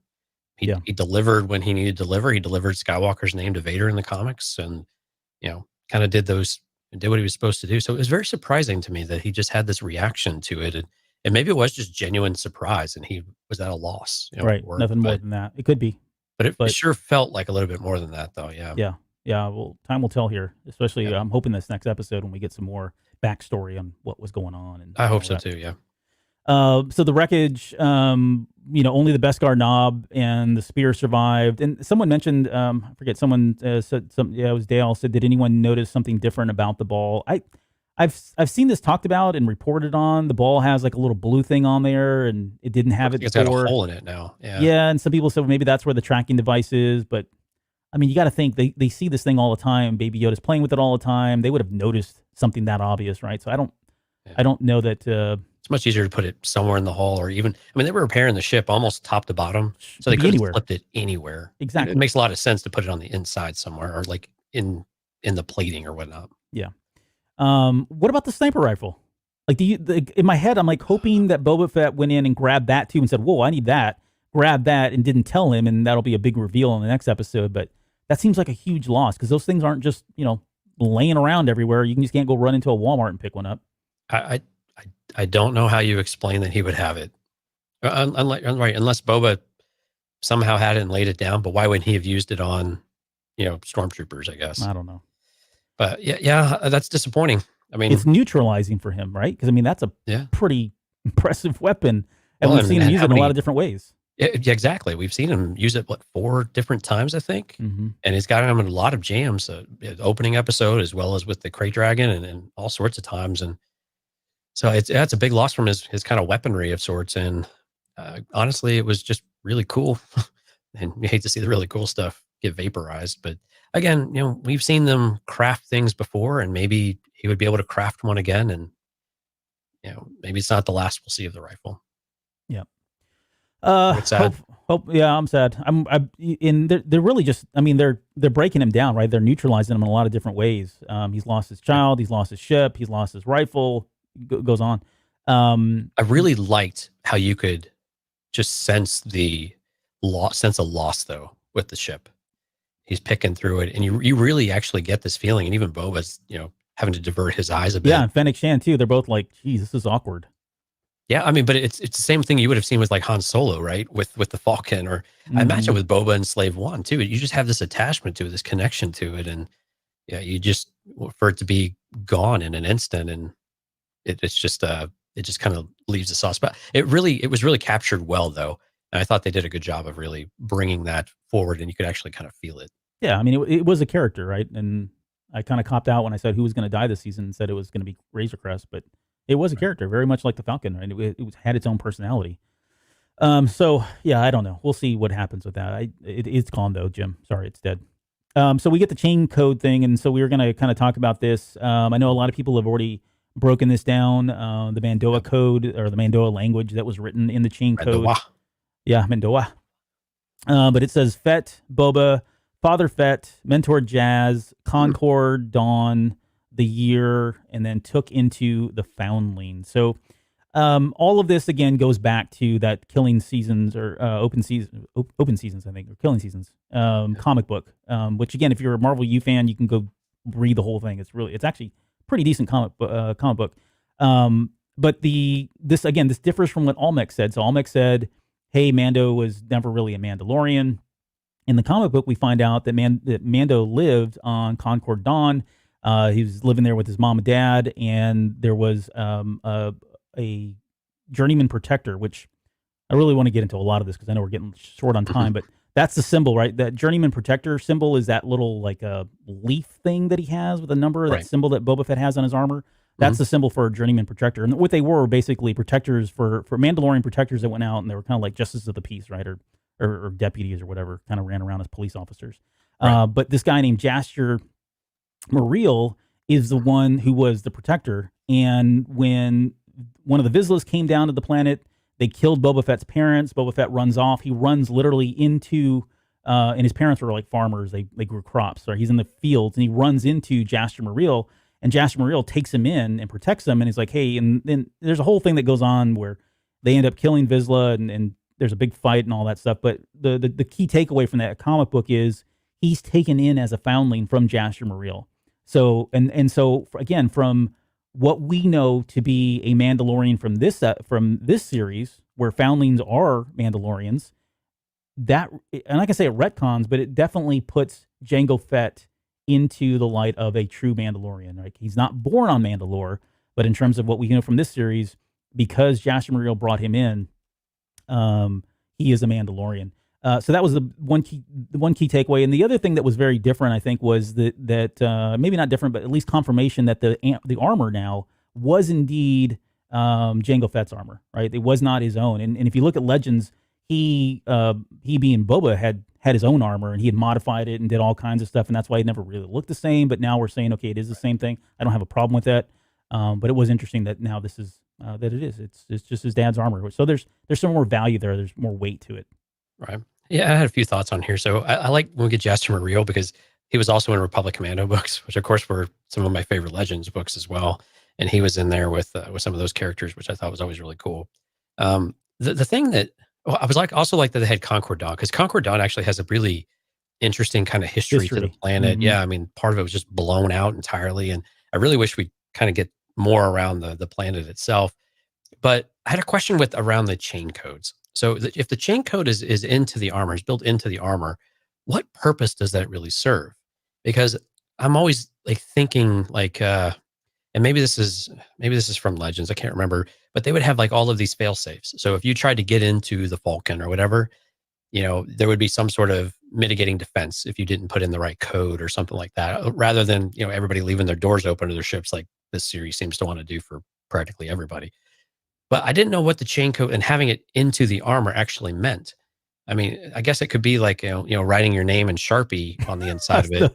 This jacket belongs to, and you write your son's name in there. Yeah. Yeah, it kind of feels like that. But I didn't know if there was actually some reason to have the chain code put in there, aside from, this is the history of the armor, and we expand on the history throughout time, or whether or not there was actually a practical purpose to have this in there to where they would do something. I mean, clearly there's not a self-defense type of thing or anything like that. But I was just curious if you had any thoughts around why it was important for the chain code to be part of the armor, if it was just denoting the history of it. No, so my thought or my theory here is that, so we're learning that there are a lot of different sects of Mandalorians that are out there, and they've got different practices and different ways, right?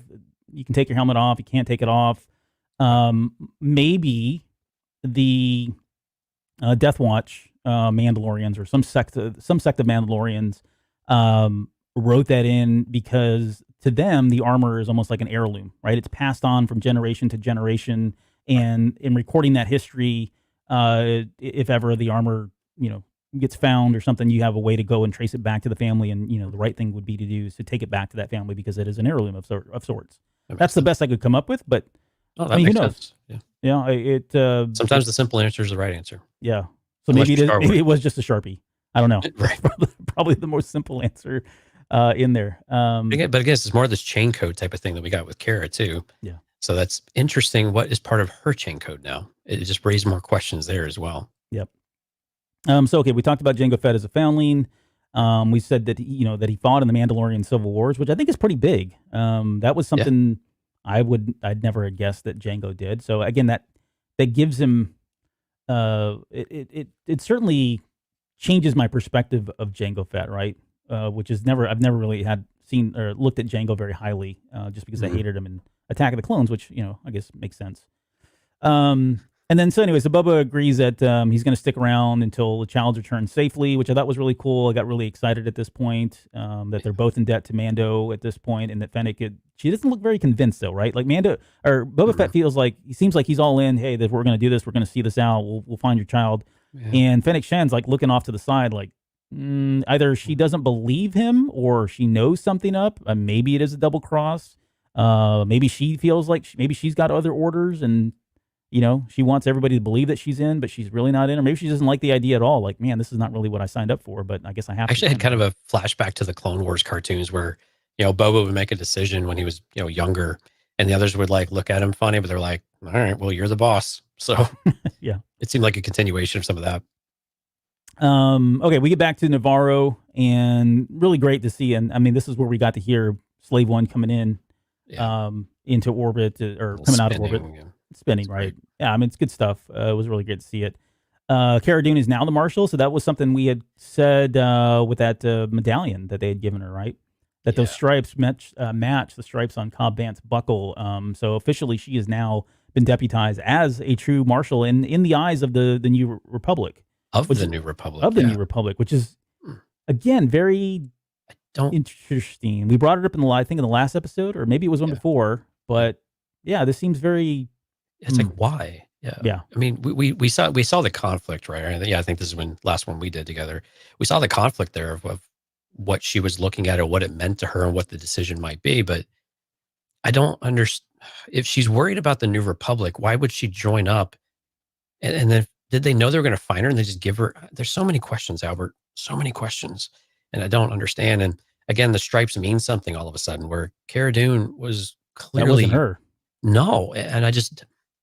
What has changed her mind? And maybe she views this as a second chance. The slate's clean, and now she can kind of do the right thing. But as you've kind of pointed out here, that everything's got to be above board. But then as soon as Den says they've got the kid, well, all of a sudden she's got this look of like, okay, hell no. What are we? What do we got to do? Right.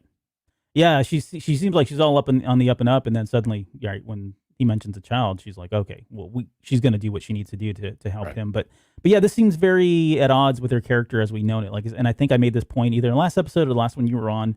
Up until now, she was trying to get away from everything, and she went to the farthest planet she could find where there was no one around, and didn't want to be bothered by anybody. She was just looking to retire. Now she's like at the forefront of a marshal for a rebuilt city that's hustling and bustling, and the New Republic is now acknowledging her. It just seems out of character. So maybe they'll explain that. Maybe they won't. But it does feel like it's at odds for what we saw in season 1. It's for a planet that they presumably really don't care about, but maybe they want to have some presence there now, I guess. So, I mean, maybe I don't have to get too far. I don't have to it doesn't take me too much to get to that point. But yeah, the change in her character. I hope they give us an idea of why she decided to join up. Yeah. Aside from just some obvious answer. I really hope there's more to it. Mando is looking for Miggs Mayfield, which I didn't. Again, and we said this last season. Filoni does not do filler. He just doesn't. You may think it's filler, and you may think we'll never come back to that, but it all comes back. It always all comes back in some way. But yeah, this is certainly a character that I didn't anticipate we would see them in this a return like this, right? Where he's going to go back for him. And we know he was ex-Empire. Yeah, I thought he was a sharpshooter. Yeah. So that's what they call him. Yeah. I'm guessing he needs them to track Moff Gideon's ship. So I'm really curious as how they're going to tie those two together. I'm sure they'll do a fine job of it, but of all characters, Mayfield is coming back, which I didn't mind. I mean, I thought he did a fine job. He doesn't really play well with others though, so it was a curious choice. I mean, I get you want someone that's a good shot, but you can't trust him not to stab you in the back. Yeah, that's what I'm saying. Like I would have picked, and there's got to be tons of bounty hunters in the guild he could have went if he just wanted an arms person, right? So there's got to be something about him that's special that he needs in order to track Gideon's ship. Maybe he knows Gideon. He served with Gideon. I don't know. They'll probably give us some give us some reason here later. Yeah. Toffee over in the comments says that he can't believe he left his jetpack. What were the writers thinking? I think that he probably took his jetpack. A lot of happened off screen when they, boarded up on Slave One. So I'm assuming he went back down there and grabbed it. I can't believe they would leave the jetpack. Oh no, they wouldn't have left it. They may not have shown it, but yeah, I agree. Yeah, it's one of those things that happen without us noticing. Yeah, and there's times in this series where Mando has the pack on, then he doesn't have it in the next scene. There's some inconsistencies. Yeah, there's some inconsistencies. So don't fret about that. We get to see the database of thugs that are out there, and I know that people have broken all this down, and we're not going to do that in the interest of time. Most of these folks, there's some really cool. There's some cute little Easter eggs in there with Kobani, right? I forget where some of the other ones were.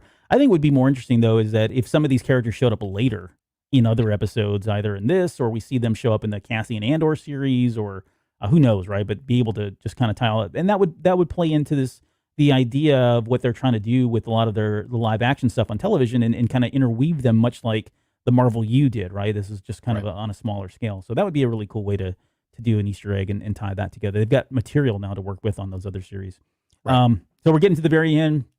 We're aboard the Imperial ship at this point, and Grogu is like toying with them. He's definitely tapped into the dark side. He's force choking them. He's slapping them around. I mean, if you think about it, it's a kid who's scared and it's fight or flight, right? He's cornered. He's going to do whatever he needs to do. So I wouldn't read too much into the fact that, he's a dark side character or he's evil or anything like that. That I've seen people talk about that. It's a child. And he's tapping into fear, right? And exactly. And Ahsoka called it. But again, you can see how much more powerful they are when they start giving into that. It's like Yoda always said, it's quicker. We're not quicker, but it's just more seductive, and it's a delusion of sorts. But yeah, it was cool to see him exert that power though, almost effortlessly there for a little while. Yeah, there's and then once it's over with, he doesn't kill them because they both I think get up, if I remember correctly. But he says you've gotten really good with that. And so that almost kind of leads us to think that there's some history there. I mean, it could not. It could just be he could just be saying, or he knows that he's been around for 50 years and he knows something about Force users, and now he's seeing that somebody of 50 years old as a child has the ability to do what he just saw, or it could be that he has some history there where he had the child at one point, or demonstrate. Maybe the child did demonstrate this earlier on when he was with was it the client? What was his name? Yeah, but yeah. So I won't read too much into that, but the child's sleepy, right? We know he's exhausted now from using the Force power. That stormtrooper hits him with that was like, how dare they shoot him? Right. When they shot him with the... they punched him and now they're shooting him. Now they're shooting him, set the stun, which is cool. We don't get to see that often, the stun setting used very much in Star Wars. And then they put him in those little like binder cuffs, like the cutest little shackles ever. Baby binder cuffs that were like glowing with blue light of some sort. Cute. Yeah, it was very cute. Well, I loved it when Gideon said, you're all so sleepy. It just reminded me of Obi-Wan. Rest easy, son. You've had a busy day. Yeah. It was just kind of the delivery of that was very reminiscent. But yeah, cutest shackles ever. Even when shackled, he's cute. Oh my gosh, and like amplified cuteness. Yeah, I just kind of want to side there. He says he tells about he wants to send a message to Dr. Pershing that they have their donor. So we threw a lot of speculation as to who the donor would be. Whether or not this was what they intended originally when it was written, we don't know, but they definitely have someone there. It sounds like they're going to go try to draw more blood and do whatever nefarious experiments they're doing. Right. That kind of ends the episode. So just kind of final thoughts here. Like, so where do we go from here? Next episode, I'm assuming they're going to they're going to get Mayfield out or break him out. We've only got 2 left, right? So it feels like we're going to probably get that out of the way pretty quickly. I would hope, because I don't want to spend a whole lot. I don't want to spend an entire episode on the breakout or doing whatever they're going to do to get him out. And are they going to do that illegally, which would be interesting, or how do they get him out of a being locked up? Yeah, I'm not sure about that. I'm with you though. So what made the season finale so great in season 1 was it was kind of a 2-part episode, right? Mm-hmm. And we had the chance to establish it and to have a bit of a cliffhanger, and then wrap it up with the way that we were able to conclude it with an even more fantastic cliffhanger. So I'm with you. If we're going to go and rescue Mayfield, let's get this done quickly and get it out of the way. It's going to be, they're going to have to crack him out, right? They're going to have to break him out. But can they just get it and get where they need to be? Like now I'm at a loss as to where the actual battle is going to happen with Gideon. I'm a bit at a loss as to where that's going to be. whether it's going to be on Gideon's ship or if it's going to be on a surface somewhere. I'm a bit out of a loss as to where that's gonna happen at this point. Yeah, because they don't. They can't go back to Navarro, because Navarro, right? It's all blown up. So yeah, maybe we're gonna get a new location where they've got another experiment lab. I mean, they've got to be taking the child somewhere to experiment on. I doubt they're gonna do it on the ship. Yeah, it could be another lab somewhere. Yeah, some other lab elsewhere. Maybe that's where the final setting is. Right. But I think one of the bigger questions that I've got too going into the last 2 episodes is one, okay, I want to get Mayfield out of the way. Like I get it, he needs him. I don't understand why he does, other than he has a way to find the ship or has some background, and maybe he knows that Mayfield worked at the lab or knows the locations of where some of these labs are. Who knows, right? But get that out of the way, and then we got to tackle this. We got to tackle the number of Dark Troopers Gideon has. We only saw 4 of them or whatever come down, but we saw 2 episodes ago he's got a whole bunch of these things. Yeah, right? 10 or a dozen at least. So let's just assume they're Dark Troopers from what we know, right? So they're gonna have probably their armor, right, is either gonna be Beskar, which I'm hoping that's what they do. I hope they this is where we've been talking about why is Beskar so sought after outside of the fact that it's its properties, but it feels like people were collecting this stuff. What if it's been Moff Gideon has been collecting Beskar, melting this down and building this army of things, right? That would really be a punch in the face to the Mandalorians to see that happen. But it also puts them at a huge advantage to have that many. And so then you got to say, okay, so this is the Rise of Skywalker series again, or dilemma again. You've got all these Imperial Star Destroyers. What force is going to come and reckon with that? The same concept here. You've got all these Dark Troopers that have all these great abilities. You can't shoot them with blasters. You can't hit them with really, if it's Beskar, you're not going to do a whole lot of damage with a lightsaber. So he's going to need a lot of people, or some like Luke Skywalker, I guess. I know I said I didn't want that to happen, but who is going to unless they do some other cockamania plot thing where suddenly they're offline, and hopefully that doesn't happen because that's already been done too many times in Star Wars. But it seems like he's going to have to put a team together. So are we going to get Ahsoka come back, and are we going to get Bo-Katan, and is it going to be Ezra or some other? And you've got those 3 people plus Cara Dune and Greef Karga, and I mean, is this like a massive end game battle that we're going to see here? I mean, yeah, I could see where that would have to be the case to do it. I'm actually liking the assembly of this crew better than like Cara and Greef, right? And of course the Mithril. God, please don't bring him back. But sorry, you were taking a sip there. Yeah, but yeah, I mean, it's seeming like they've got the odds stacked against them. So I'm almost curious if the Dark Troopers won't be made of Beskar. I like the idea. I'm with you. I like the idea, but is it so insurmountable that then we get into this position where they're too epic to do this, and then we've got to bring too many people in? And I think the end game, similarly, is very accurate in that regard.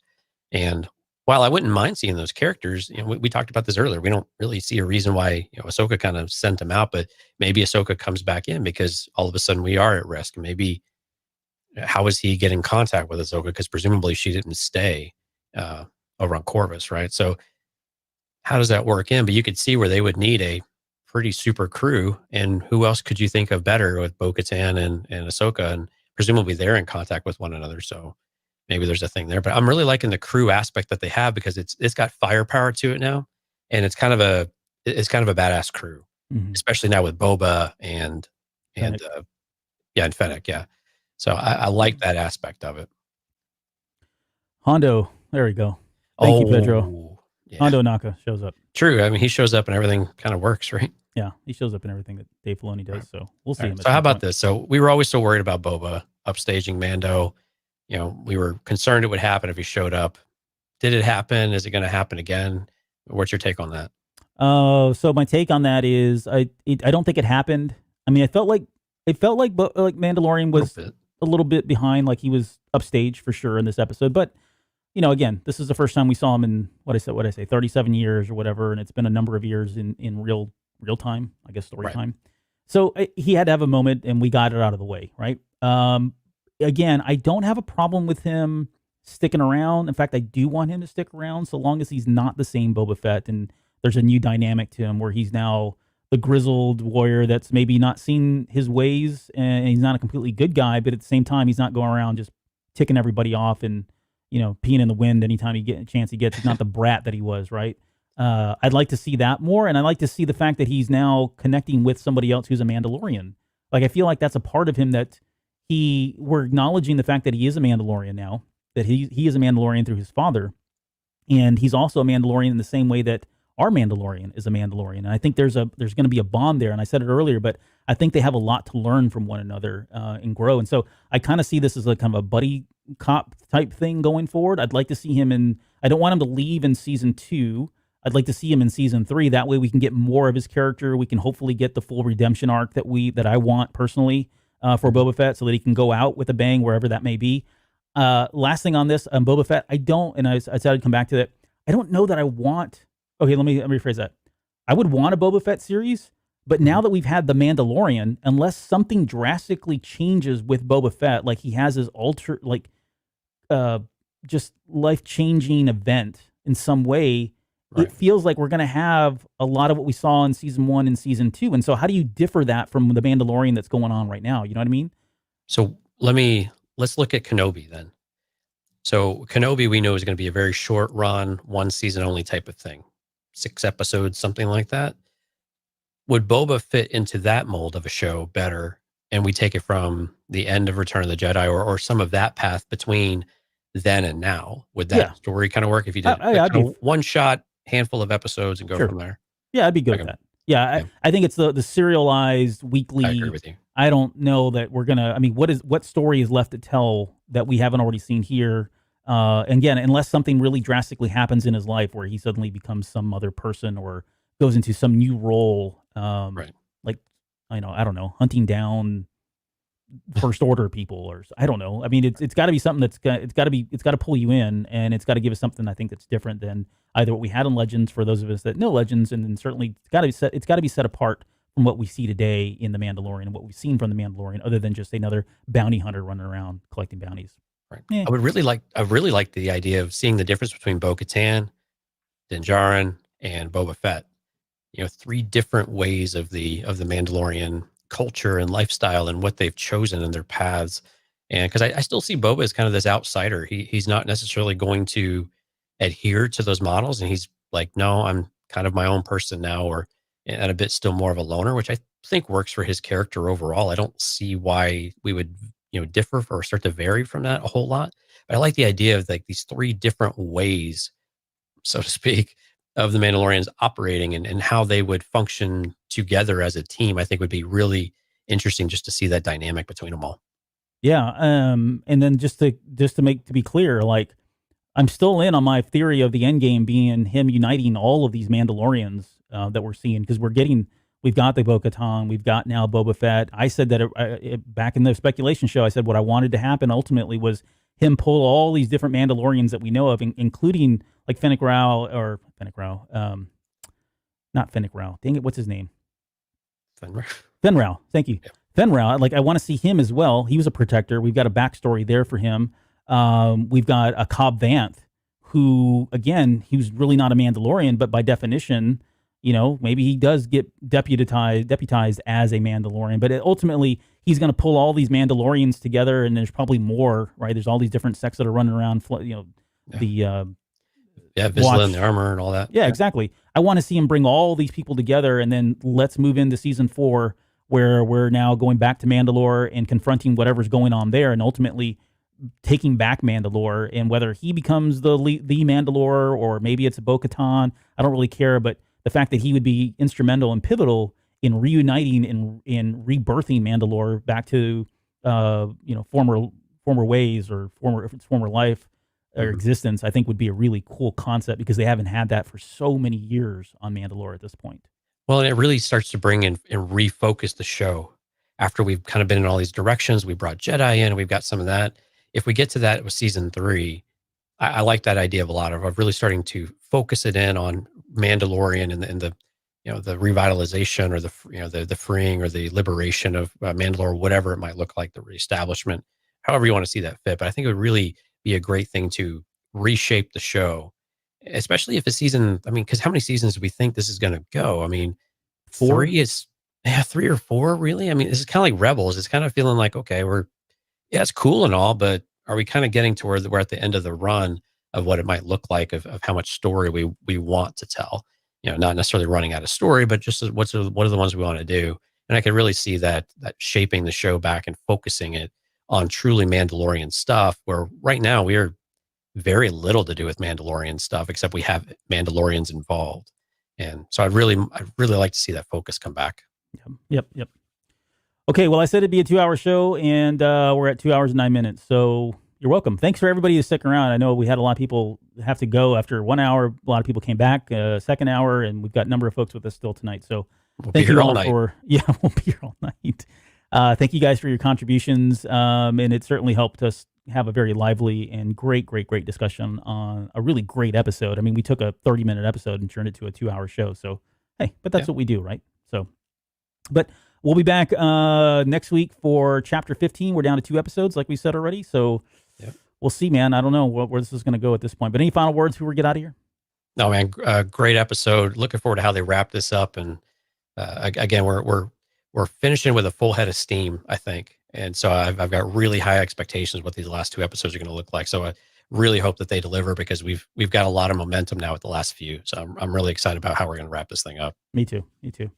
Be sure to like and subscribe to the YouTube channel. That way you guys don't miss these episodes. And please follow us on the podcast as well as our social media sites. And we'll be back here next Sunday for Chapter 15.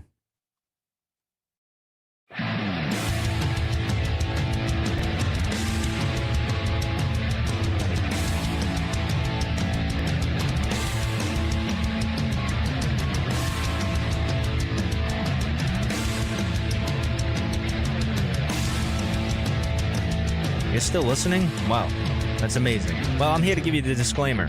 Normally we do a big, long, drawn-out disclaimer thing saying what's what and who's what and all that other stuff, but I think you guys kind of know that Lucasfilm and Disney have no affiliation with us at all, and we have none with them. We talk about Star Wars, which is their property, and all that other good, fun stuff, but I think you can tell which is our stuff and which is their stuff. If you can't, well, then send a lawyer to send an email to me, and I'll be glad to chat with them. Other than that, you know what's what, so that's your disclaimer.